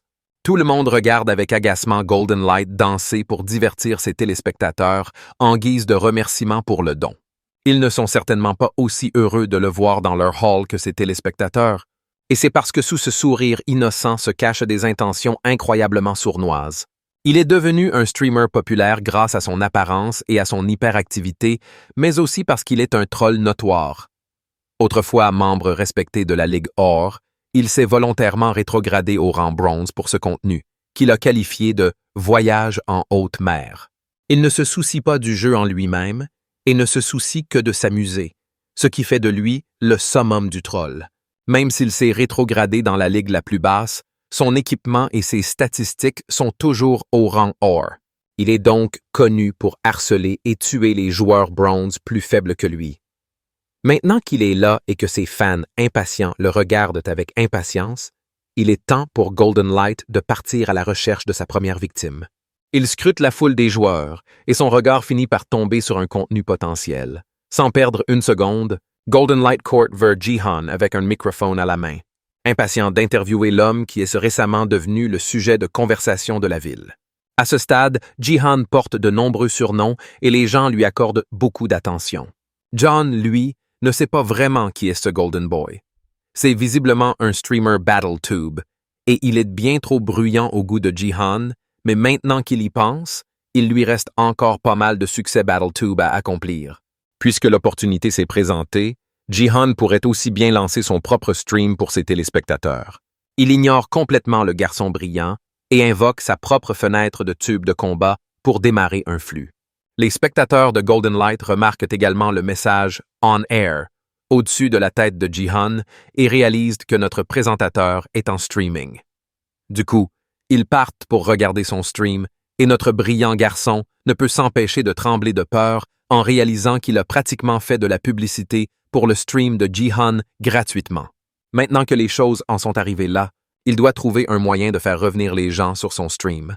Alors qu'il réfléchit, il reçoit une notification de quelqu'un avec un nom d'utilisateur obsédé par Sword King, l'encourageant à tuer Seonggi Han pour qu'il finisse à la dernière place. La récompense pour avoir accompli ce succès est de 2000 points de vie. Un point de vie équivaut à environ 1000 wons, soit une quête à 2 millions de wons. Les initiateurs de ce don ne sont autres que des membres de la famille du roi de l'épée. Voyant que Lumière Dorée n'acceptait pas immédiatement, d'autres membres de la famille du roi de l'épée se rassemblèrent et continuèrent d'augmenter la récompense. Il était évident que ces personnes nourrissaient une rancune envers Jihan, mais il ignorait que c'était à ce point. Ils continuent d'augmenter les récompenses et cela dépasse les 30 000 chars et atteint même les 40 000 CH. Malheureusement pour lui, les joueurs restants sont invoqués, ce qui fait que les dons s'arrêtent à 42 000 CV. Malgré le montant déjà fou d'argent proposé, Golden Light est toujours contrarié que le GP se soit arrêté à moins de 50 000. L'un des membres de la famille Sword King accepte de faire don de 10 000 GP supplémentaires s'il parvient à vaincre Jihan. Cela amène finalement Golden Light à agir avec détermination et son objectif est désormais fixé. Dès que le match commence, Golden Light se prépare à charger un Jihan sans méfiance. Il utilise une de ses compétences, Charge, qui propulse le corps de son utilisateur vers l'avant à très grande vitesse. Il fonce et se retrouve instantanément derrière Jihan, épée levée. L'attaque touche, mais Jihan parvient à la parer sans difficulté. Contre toute attente, il utilise une autre de ses armes étranges. Cette fois, c'est une massue faisant partie d'un ensemble de cuisine, et c'est un objet sacré extraterrestre de rang D. Jihan est toujours surpris que malgré tous ses efforts, l'arme de Golden Light a en quelque sorte survécu à l'attaque. Puisque les choses en sont arrivées là, Jihan invoque également une épée pour se servir de l'étiquette. En quelques secondes, Jihan est capable de trancher Lumière Dorée d'un coup simple et précis. Les commentateurs réalisent qu'il utilise le ki de l'épée, ce qui ne devrait normalement pas être possible pour un joueur de la Ligue Bronze. Il utilise également les flammes sacrées blanches. Ce sont des pouvoirs divins, mais s'il utilise ce pouvoir, cela signifie qu'il est un soutien. Peu importe comment, Jihan a réussi à obtenir le premier sang, et tout cela avec un couteau de cuisine de rang D, objet sacré qui fait également partie du set de cuisine des armes divines. Cependant, malgré sa mort plutôt embarrassante, Golden Light n'est pas encore à terre. Il a réussi à se réanimer grâce à un objet qu'il a appelé le crucifix de la résurrection. Cet objet ne peut être utilisé qu'une seule fois. Cependant, il ne peut pas être utilisé pendant les matchs promotionnels des ligues nationales, ni pendant les matchs de guilde. Malgré le fait qu'il soit ressuscité, cela n'a aucun sens car le but n'était pas seulement de tuer Jihan, mais aussi de lui assurer la dernière place.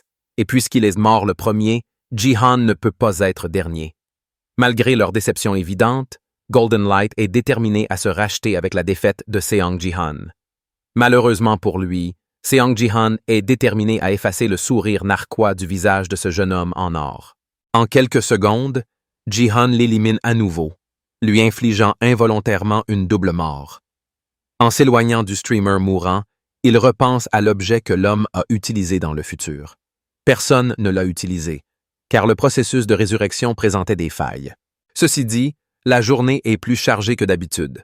C'est probablement dû aux spectateurs venus assister au match.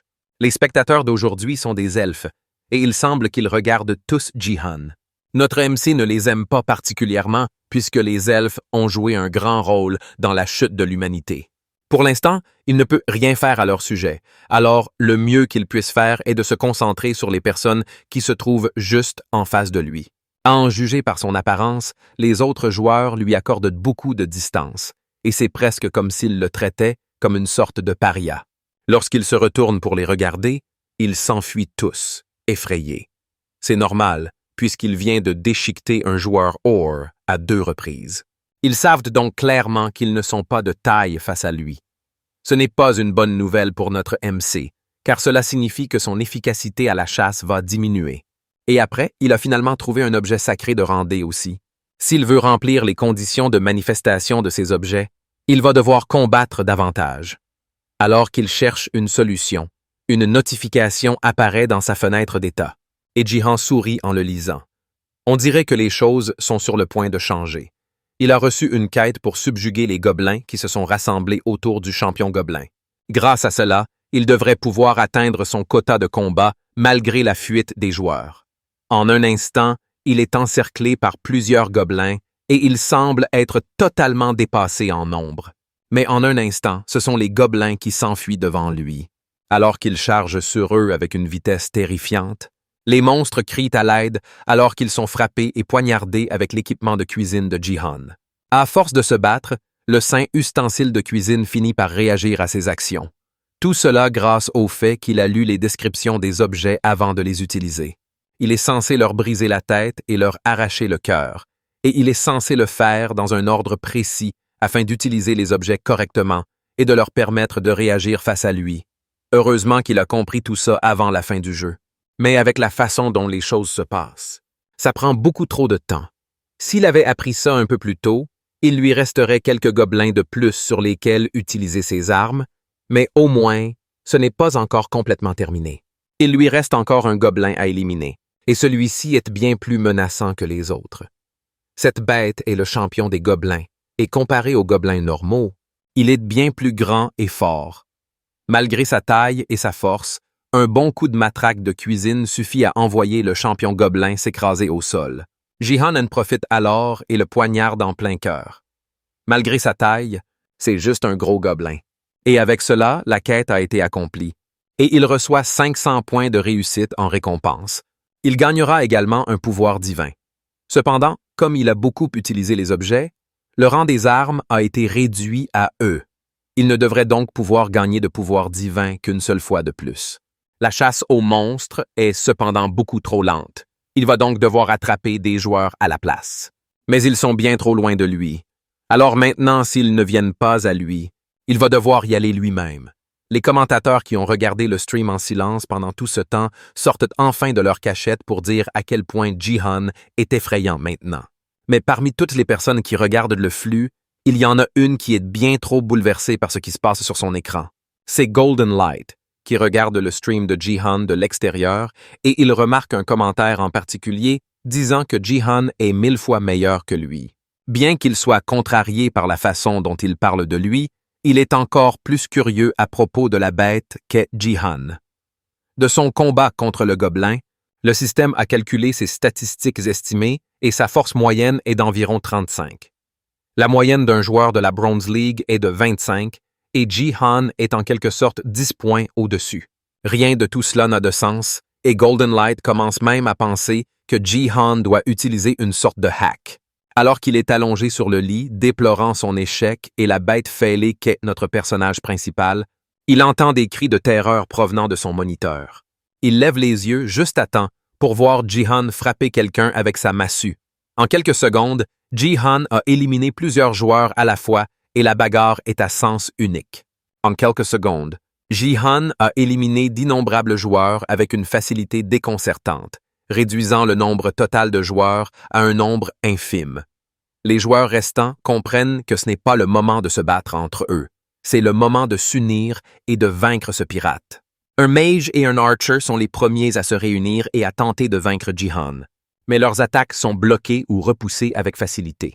Au bout d'un moment, ils cessent complètement d'attaquer, car il semble que rien ne puisse les vaincre. Ils n'essaient même plus de riposter et se contentent de fixer la bête, incrédule, avant qu'elle n'arrive et ne mette fin à leur souffrance. Jihan a réussi à obtenir un total de 10 kills et ses téléspectateurs sont devenus fous après avoir vu l'exploit impressionnant d'éliminer tous les joueurs grâce à son nombre massif de kills. Le set de cuisine réagit à nouveau, ce qui lui permet de gagner un point de puissance divine. Les objets sont alors rétrogradés au rang F, les rendant ainsi pratiquement inutiles. Il termine également une quête secrète qui lui demandait de tuer 10 ennemis au Colisée, ce qui lui rapporte 5000 points de succès supplémentaires. Avec la puissance divine et les points de succès en poche, Jihan a obtenu tout ce qu'il désirait. Mais il lui manque encore quelque chose. Il lui faut quelque chose de précis et de fort pour booster sa puissance au maximum. Il remarque alors qu'il a obtenu une quête épique qui lui demande de trouver la Reine des Ombres située près des spectateurs sur la carte du Colisée et de la provoquer. Une quête épique n'est pas censée apparaître dans la Ligue Bronze, mais l'élément le plus important réside dans les récompenses. 50 000 points de succès et l'intérêt de la Reine des Ombres pour la constellation. Une constellation est un être absolu représentant une étoile. Ce sont des êtres divins du BattleNet. L'intérêt d'une constellation est le même que celui d'un sponsor, et ils aident à acquérir des capacités qu'un joueur normal ne pourrait pas obtenir. Il semble que quelque chose qui n'est possible qu'en Ligue de Diamant lui arrive en ce moment. Si c'est le cas, il doit absolument rencontrer la Reine des Ombres. Si une seule personne est de son côté, les autres constellations s'intéresseront alors à lui. Cependant, vu le nombre d'elfes qui le regardent de côté, parviendra-t-il vraiment à trouver la Reine des Ombres parmi eux? En dehors du jeu, cependant, le monde entier est choqué par l'exploit de Jihan. Le record de 10 éliminations de Seong Jihan au Colisée était une première dans le pays après celui de Yoon Se-jin. La nouvelle s'est rapidement répandue sur les réseaux sociaux et, par conséquent, il a gagné environ 10 000 abonnés et ses streams rassemblent jusqu'à 4 000 spectateurs simultanés. Ceux de la famille du roi de l'épée, qui espéraient la ruine de Jihan, devinrent à leur tour ses partisans. Maintenant, tout le ressentiment était dirigé contre Golden Light, qui, sans le vouloir, est devenu le tremplin de Jihan vers la célébrité. Sa réputation est pratiquement tombée à l'eau après les récents événements. et il se demande comment y remédier.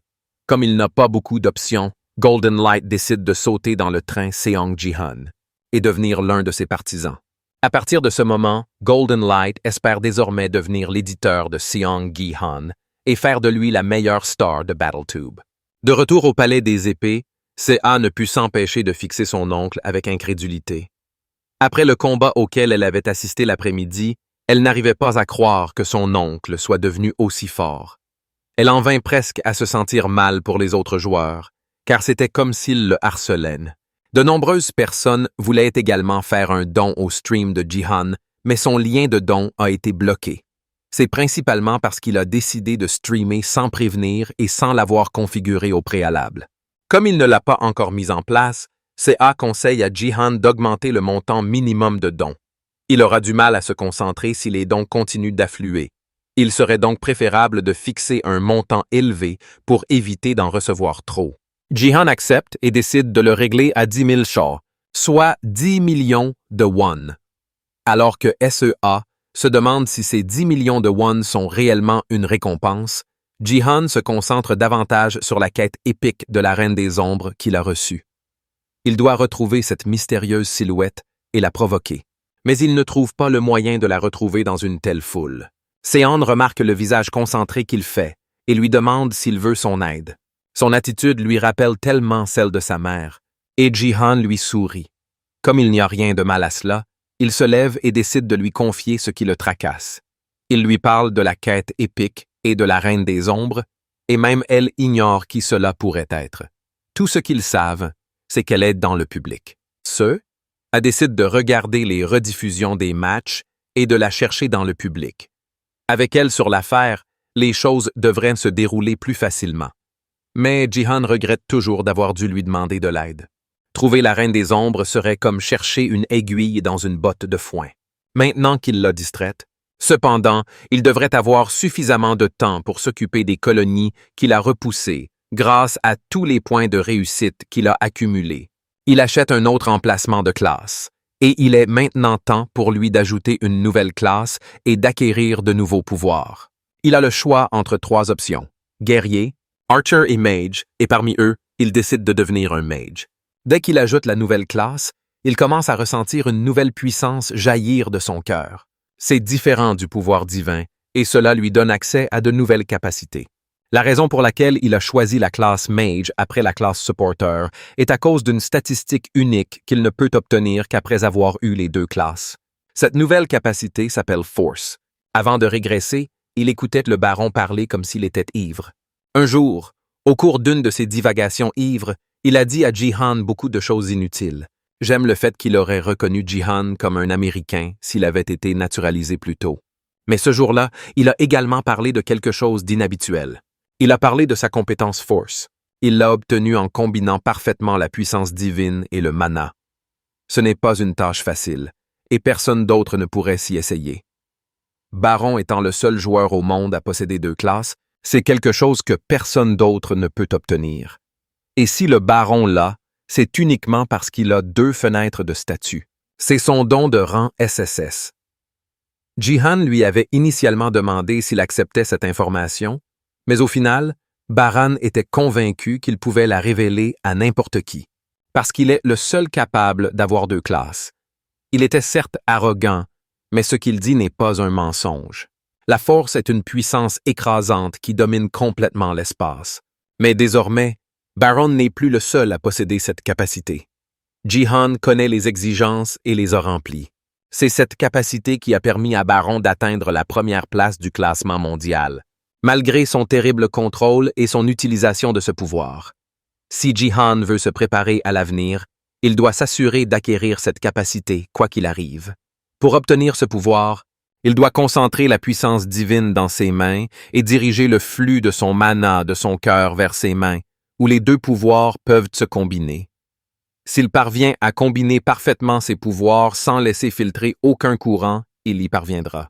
Pendant un instant, sa tentative semble avoir fonctionné, mais la puissance circulaire de sa main le projette contre le mur après une brève explosion. Il semble avoir échoué cette fois, et il ne peut retenir la puissance de ses mains par la seule force. Il doit manquer quelque chose. Il a peut-être besoin de plus de mana ou d'un niveau supérieur, mais il lui manque clairement quelque chose. Le problème, c'est qu'il ne peut pas conserver indéfiniment sa puissance. Le problème vient peut-être de l'endroit où il la collecte. Puisqu'il ne peut pas la conserver, la meilleure solution serait de conserver la puissance dans son corps. S'il parvient à combiner la puissance divine du Dantian supérieur avec le mana du Dantian central, il pourra alors maintenir les deux stables grâce à la puissance du Dantian inférieur. Chaque fois qu'il peine à se mélanger, cela devrait aboutir à une forme parfaite, sans fuite. S'il le compresse dans cet état, cela devrait lui permettre de débloquer le nouveau pouvoir. Il décide d'essayer, et le choc sur son corps est immense. Il ne peut s'empêcher de hurler de douleur. Alors que le pouvoir remplit son corps, une notification système apparaît l'informant qu'il a commencé à tenter l'unification des trois Dantians. Cependant, presque immédiatement après, un avertissement apparaît l'informant qu'il a dépassé les limites qu'il peut supporter, et s'il continue, il mourra. En bas, C.A. entend son oncle crier alors que la douleur envahit son corps. Elle se lève pour aller voir ce qui ne va pas. Pendant ce temps, Jihan souffre encore de la douleur intense qu'il ressent en tentant de fusionner les trois Dantians.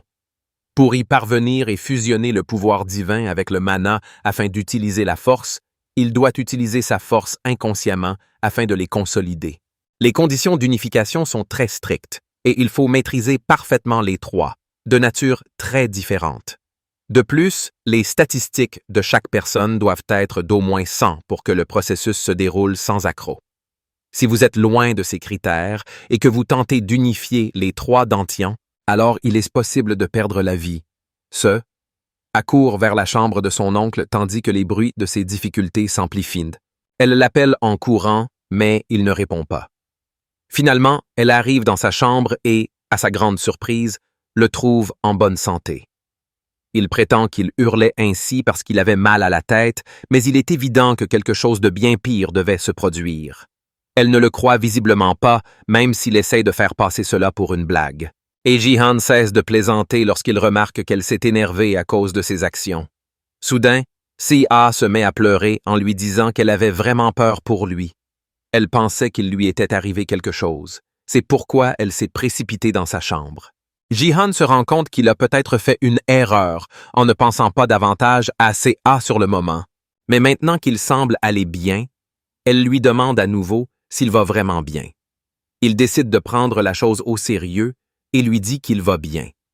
Puis, il s'excuse de l'avoir tant inquiété. Seiya essuie les larmes de ses yeux et le frappe à la poitrine. J'essaie de faire comme si tout allait bien, maintenant qu'il semble aller bien. Sur ce, elle s'éloigne pour continuer à chercher la reine des ombres, et Jihan la regarde partir en souriant. Il ne peut plus trop montrer son côté faible, pour le bien de C.A. Par ailleurs, la consolidation des trois Dantians a échoué, car il manque à la fois d'expérience et de niveau. Mais même si c'est le cas, il a quand même réussi à obtenir le pouvoir qu'il voulait en fusionnant le pouvoir divin et le mana. Jihan a désormais pu les échanger contre la statistique unique de force. Le lien entre les trois Dantians est maintenu chaque semaine, mais il est toujours là. Cependant, en regardant sa fenêtre d'état, on découvre quelque chose d'étrange. Le chiffre de la statistique force est étrange. Il vient tout juste d'acquérir cette capacité. Mais cela commence à partir du niveau 12. Étant donné que le lien entre les trois Dantians est maintenu chaque semaine, les statistiques de puissance martiale et de force devront partager leur valeur de capacité. Cela signifie que s'il augmente sa statistique de puissance martiale d'une valeur, sa statistique de force augmentera également. Il le teste en augmentant la puissance martiale au niveau 14, et la statistique de force suit le mouvement. Il passe également au niveau 14. C'est en quelque sorte un code de triche. Avoir la force seule est une très bonne statistique, mais il peut désormais l'améliorer très facilement à sa guise. Si ce sont là les avantages qu'il tire d'un maillon aussi faible, alors quels seront les bénéfices d'Amazon en consolidant les trois Dantians? Aussi enthousiaste qu'il soit face à cet énorme gain de puissance, il doit laisser les choses telles qu'elles sont pour l'instant. S'il tente de les unifier à nouveau, il risque d'en mourir. Puisqu'il a déjà gagné ce qu'il voulait, il n'a pas besoin de trop tenter sa chance. Ensuite, il décide d'essayer une compétence de mage. Maintenant qu'il a la classe, Il appelle une boule de feu et une petite flamme apparaît, tandis que le système l'informe qu'il n'a pas le mana nécessaire pour lancer des sorts puissants. C'est une adorable petite flamme. Mais il ne peut certainement pas l'utiliser au combat. Le lendemain, Jihan est réveillé par la lumière du soleil entrant par sa fenêtre. Dès qu'il ouvre les yeux, le système l'informe qu'il a gagné 10 points de puissance divine et qu'il ne peut plus en obtenir avec des objets sacrés de rang D ou inférieur. Dorénavant, il ne peut acquérir de puissance divine que grâce aux objets sacrés de rang C et supérieur. La nuit précédente, il avait acheté 2 objets et les avait gardés à ses côtés toute la nuit, espérant en tirer un gain de puissance. Cependant, il semble que ses limites l'aient rattrapé. Désormais, il va devoir vendre ce qui lui reste sur le marché de l'occasion pour faire du profit. Il sort de sa chambre et appelle Si pour savoir si elle est réveillée. Sans réponse, il descend voir comment elle va et la trouve assise sur le canapé, écouteurs dans les oreilles et ordinateur portable sur les genoux. À cause des poches sous ses yeux et de son expression fatiguée, il est clair qu'elle a passé une nuit blanche et elle lui dit qu'elle a passé toute la nuit à chercher la reine des ombres. Bien que Jihan se sente mal d'avoir dû lui faire subir cela, il semble que ses efforts n'aient pas été totalement vains.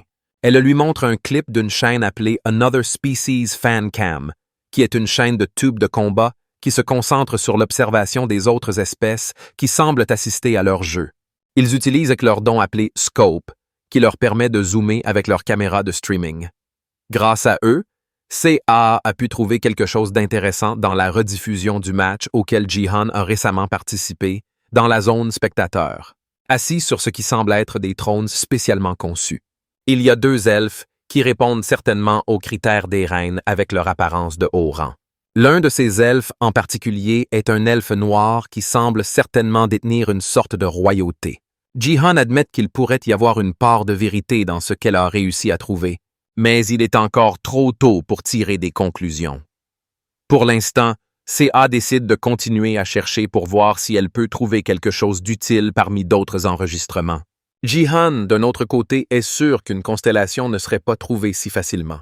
Ce A lui assure qu'elle continuera à regarder davantage de vidéos et même certaines de l'étranger à partir du lendemain.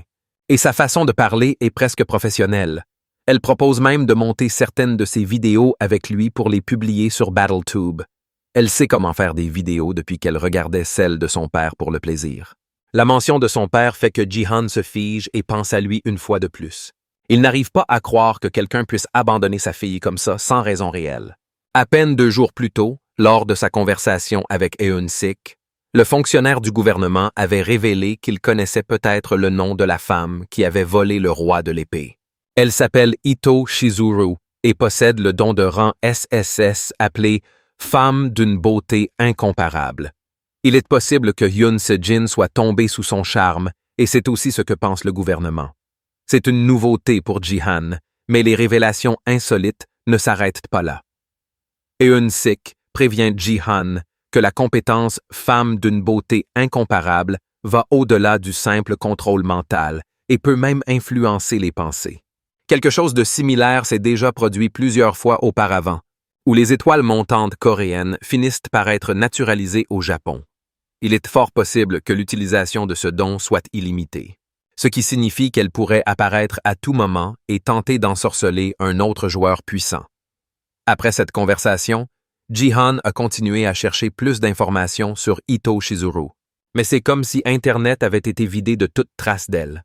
Il est fort probable que le Japon fasse preuve de prudence dans sa gestion. À cause de cela, Jihan ne peut rien découvrir pour le moment. Mais si Park Eun-Sik dit vrai, Jihan devra lui aussi faire preuve de prudence. Il est possible qu'ils aient déjà commencé à bouger. Pendant ce temps, il réfléchit à tout cela.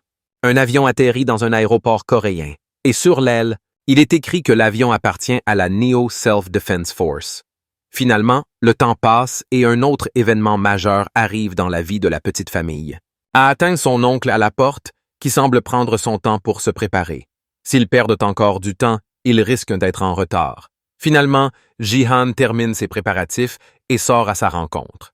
Ses cheveux sont lissés et coiffés en arrière et il porte un costume élégant. Dans cette tenue, il est prêt à accueillir ses nouveaux invités. Ils entrent tous deux dans l'ascenseur et, en descendant, CA est visiblement secoué. Jihan lui conseille de se détendre et de ne s'inquiéter de rien. Mais CA ne peut s'empêcher d'être un peu nerveuse. C'est la première fois qu'elle fait une apparition publique officielle depuis l'incident avec son père. Jihan lui dit qu'ils n'ont pas à se soucier de l'opinion des autres puisqu'ils n'ont rien fait de mal. Finalement, ils atteignent le hall du palais de l'épée et sont accueillis par une foule nombreuse. À peine sortis de l'ascenseur, ils croisent Park Eun-sik, qui leur annonce que tout ce que Jihan a demandé est prêt. Ils peuvent donc entrer immédiatement et commencer la procédure. Jihan remercie le conseiller pour son aide et lui fait confiance pour s'occuper de tout jusqu'à la fin de l'événement. C'est la faveur que Jihan avait demandée à l'époque. Alors qu'ils discutaient du statut du roi de l'épée et de ses biens, Jihan leur a demandé d'organiser une vente aux enchères de la collection du roi de l'épée où il vendrait les objets préférés de Yoon Se-jin et d'autres biens. Le but de toute cette vente aux enchères est d'attirer le Japon, et Jihan a également veillé à choisir les articles spécifiques de la vente aux enchères à cette fin également. L'élément principal est le connecteur de combat de Yoon Se-jin et toutes les données de combat qui y sont stockées. Il est probable que si le Japon se montre, c'est certainement ce qu'il tentera de prendre. Selon la situation, le roi des épées pourrait intervenir pour tenter de s'emparer du connecteur de combat. Quoi qu'il fasse, les citoyens coréens seront contraints d'accepter la réalité. Le roi de l'épée est parti et ne reviendra probablement pas. Eun-sik écoute en silence le plan de Jihan et remarque que ce dernier semble presque pouvoir prédire l'avenir. C'est leur dernière chance de changer l'opinion publique. Et à cause de cela, Jihan demande aux journalistes de prêter une attention particulière à la table de la Neo Self-Defense Force. Alors qu'ils se dirigent vers le hall principal, des personnes font irruption dans le bâtiment et tentent d'appeler CA pour qu'elle arrête les gardes du corps à la porte. S'ils les arrêtent, le groupe déclare qu'ils sont de la famille de CA et qu'ils sont apparentés à elle. Ces personnes sont ses tantes et ses oncles, et ils sont là pour essayer de l'empêcher de lancer la vente aux enchères et de vendre les objets précieux du roi de l'épée. Ils ne cachent pas non plus qu'ils pensent que Jihan l'a forcé à faire tout cela. Ils continuent d'insulter Jihan, mais CA intervient et les arrête. Après tout, ses oncles et tantes ont été expulsés du palais de l'épée pour avoir utilisé le nom de son père pour escroquer d'autres personnes. Elle sait que la véritable raison de leur arrivée soudaine est leur désir de s'emparer de l'argent de son père. Maintenant qu'il est parti, elle sait ce qu'elle fait, puisque tout ce que son père lui a laissé est à elle et qu'ils n'ont pas le droit de se disputer avec elle. Elle sait qu'il ne sert à rien de leur parler. Et n'ayant rien d'autre à dire, elle se retourne et s'éloigne d'eux, ordonnant aux gardes de les expulser au plus vite. Tandis que les étrangers continuent de se frayer un chemin, Jihan complimente CA pour son attitude cool. Elle sait vraiment se défendre malgré tout ce qu'elle a traversé. Tous trois se rendent dans le hall d'entrée où se déroulera la vente aux enchères et l'espace est déjà bondé de journalistes et de personnes intéressées par les objets. Dès qu'ils franchissent les portes, les journalistes commencent immédiatement à le prendre en photo et à essayer de lui poser des questions. Ils bombardent également CA de photographies et de questions sans fin, sans même leur laisser le temps de répondre. Jihan est fatigué du barrage constant de questions et utilise la force pour briser les caméras et les empêcher de fonctionner.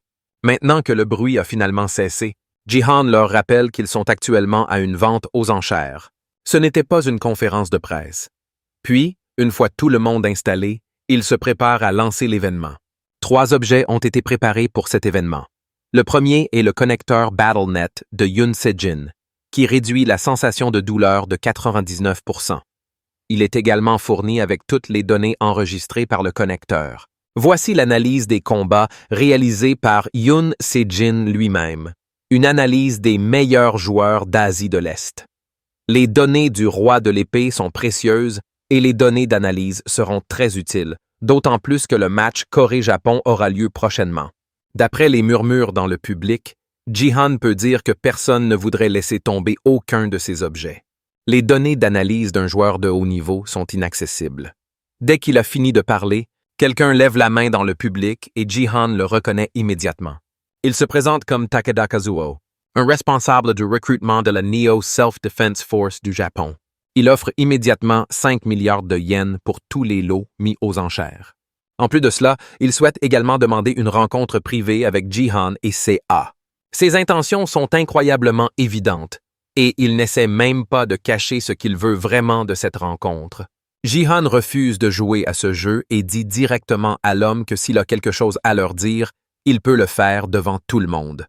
Avec les récents événements, ce n'est ni le moment ni l'endroit pour accepter des rencontres privées. Takeda s'essuie nerveusement le front en sueur sous le regard noir de Jihan. Puis il prévient notre maître de cérémonie que s'il persiste dans son agressivité, alors quelqu'un d'autre devra peut-être intervenir immédiatement. Le garde du corps, celle qui se tenait silencieusement derrière Takeda, se précipite en un clin d'œil et place son épée contre le cou de Jihan. Elle s'appelle Shadow, et bien qu'elle ne soit pas comparable au roi des épées, elle n'en demeure pas moins une joueuse exceptionnelle. Leurs menaces sont même mal dissimulées, mais Jihan n'est absolument pas déconcerté par cette imitation flagrante de Yoon Se-jin. Tout se passe ensuite en un éclair. En un instant, la lame de Shadow apparaît devant Jihan. L'instant d'après, notre maître de cérémonie lui assène un coup de poing net dans la mâchoire, la faisant chanceler en arrière. Elle hésite un instant. Mais alors sa colère prend le dessus et elle se prépare à dégainer son épée, intention de se battre. Mais Jihan pose calmement une main sur son épaule et lui rappelle que la vente aux enchères est diffusée en direct via son tube de combat dans le monde entier. Il n'y a aucun moyen pour elle de brandir son arme pendant que tout le monde regarde. Mais Takeda calme rapidement la situation avec un rire et un geste de la main. Il s'excuse ensuite personnellement pour la dureté de son garde du corps et s'excuse à sa place. Malgré cela, il réitère son offre de 5 milliards de yens. Et cette somme doit également inclure la rencontre privée qu'il a demandée. Mais cette fois, il veut entendre une réponse à son offre de la part de CA.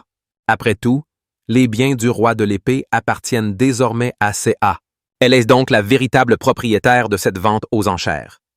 Il passe devant Jihan et va directement chez CA, l'informant que la réunion privée lui est spécifiquement destinée. Elle devrait vouloir savoir où est son père, et Takeda promet qu'il répondra à toutes ses questions à son sujet. Alors que Seiya peine à répondre, Takeda est absolument certain qu'elle acceptera. Impossible pour elle de refuser cette offre de parler à son propre père. Cependant, malgré son arrogance, elle décline catégoriquement sa proposition. La réponse surprend tellement Takeda qu'il en perd quelques pixels. Il n'arrive pas à croire qu'elle ait pu renoncer à 5 milliards de yens juste pour une rencontre privée. C'est l'équivalent de 50 milliards de won en monnaie coréenne. Même si ce serait une belle somme, elle comprend que Jihan a raison. Ils doivent être prudents compte tenu de la situation actuelle. Et si son père ne communique que par l'argent, CA ne veut rien savoir de lui. De plus, CA est mineure. Elle doit donc obéir à Jihan. À la fin de la journée, le reste du public soupire de soulagement. Ils pensaient que ces objets de grande valeur seraient vendus au Japon, mais ils ne peuvent pas baisser la garde pour autant. Et même si elle a refusé la réunion, la Neo Self-Defense Force peut toujours offrir une somme d'argent absurde. Takeda prend une petite inspiration et accepte qu'ils aient rejeté sa proposition de rencontre. Mais même si c'est le cas, il propose quand même les 5 milliards de yens pour les articles. Selon lui, la réunion privée n'était qu'une option que Takeda avait ajoutée personnellement. Il n'a donc pas besoin d'annuler l'offre simplement parce qu'elle a été rejetée. Dès le départ, le roi des épées lui-même lui avait demandé d'offrir 5 milliards. De plus, il remet également à CA une lettre de Yoon Se-jin qu'il a personnellement écrite pour elle. La lettre est estampillée d'un sceau d'Ito Ryuhei, et la simple vue du nouveau nom rend CA triste. Puis, alors que CA tient la lettre, Takeda se retourne et demande à la foule des parties concernées par les BattleNets coréens s'ils n'ont pas assez d'argent pour rivaliser avec lui. Jihan connaît parfaitement les tactiques de cet homme.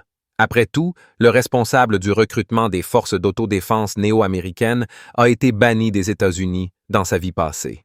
Il était étonnamment doué pour recruter des joueurs étrangers, ce qui lui valut le surnom de « calamité du Japon ». Il y a de fortes chances qu'il soit étroitement lié aux joueurs utilisant la compétence « femme à la beauté incomparable ». Jihan devra se méfier de lui. Mais selon les termes de l'enchère, puisque personne ne peut rivaliser avec le prix fixé, Jihan n'a d'autre choix que de signer un contrat avec cet homme.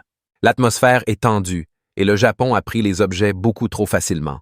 C'est presque comme si on le leur avait promis, Ça va certainement faire mauvaise impression dans les médias, et les autres vont commencer à se demander à quoi bon venir ici. À ce stade, Jihan veut absolument que tout se passe. Il a besoin d'un tournant pour changer les choses. Soudain, Si-A s'approche du micro et prend la parole. Elle lit la lettre que Ryu-Hai lui a envoyée directement au public, ainsi qu'aux milliers de personnes auxquelles Jihan diffuse en streaming. Il mentionne comment il a entendu parler de son désir de donner le palais de l'épée et à quel point il est déçu d'elle. Il dit ensuite que les 5 milliards de yens sont le dernier bien qu'il lui donnera et marquent également la fin de leur relation père-fille. Alors qu'elle finit de lire la lettre, elle se met à pleurer, confirmant qu'elle vient vraiment de lui à cause de son écriture. Jihan détourne le regard tandis que sa nièce se met à pleurer. Sur scène, il a entendu dire que la compétence « femme à la beauté incomparable » est une forme de manipulation mentale supérieure à la compétence de conquête mentale. Cela doit être vrai pour que Yoon Se-jin se détourne si aveuglément de sa fille. Jihan a toujours détesté cet homme, mais il était au moins un très bon et fiable père pour Si-A. Penser que Ryu-Hai ferait quelque chose comme ça à sa propre fille.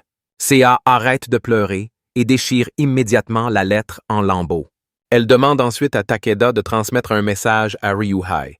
Elle a bien reçu ses biens et est heureuse de rompre leur relation. Ceci fait, elle commence à réaliser que déchirer le papier comme ça ne fera que causer des ennuis aux nettoyeurs qui s'occuperont de l'endroit. Plus tard, Jihan lui dit de ne pas s'inquiéter puis utilise sa compétence force pour ramasser tout le papier avant d'utiliser sa compétence. Feu pour tous les brûler. Le feu est une compétence évidente du mage, ce qui rend tout le monde encore plus perplexe quant au pouvoir de Jihan. Il est connu pour avoir une compétence de combat de niveau guerrier, tout en possédant le mana d'un mage et la puissance divine d'un soutien. En regardant cet homme puissant, Takeda ne peut s'empêcher de penser que le Japon a besoin de lui. Mais Takeda n'est pas le seul à remarquer le talent de Jihan. D'autres recruteurs qui assistent également à l'événement se précipitent pour passer leur carte à Jihan, car ils savent qu'il n'est pas encore dans une guilde et ils veulent ardemment le recruter. Jihan est soudainement submergé par le nombre de personnes qui réclament son attention. Alors qu'il tente de les repousser, c'est A l'appelle par derrière. Il veut d'abord lui dire qu'il la rejoindra plus tard, mais il remarque qu'elle a l'air malade. Puis elle commence à tituber et tombe au sol, inconscient. Jihan quitte immédiatement le hall et se précipite vers A tout en la tenant frénétiquement dans ses bras. Elle finit par se réveiller et l'appelle faiblement. Il lui dit qu'elle devrait attendre pendant qu'il se prépare à l'emmener à l'hôpital, mais elle le tire plus près et lui murmure à l'oreille qu'elle fait semblant en ce moment. Elle pensait qu'il avait du mal à se frayer un chemin dans la foule, alors elle a décidé de faire semblant. Les gardes parviennent à contenir les recruteurs, tandis que Jihan s'exclame « Ah !» sur scène. Maintenant qu'il sait qu'elle va bien, il peut pousser un soupir de soulagement, mais ce n'est pas le cas pour ceux qui regardent encore la diffusion en direct. Ils voient Jihan se débattre avec Seiya et rejeter la faute sur Ito Ryuhei, qui lui a causé tant de stress avec une lettre aussi cruelle. Maintenant qu'il a une excuse pour partir, Jihan met immédiatement fin à l'événement. Il prétexta la santé de sa nièce pour partir.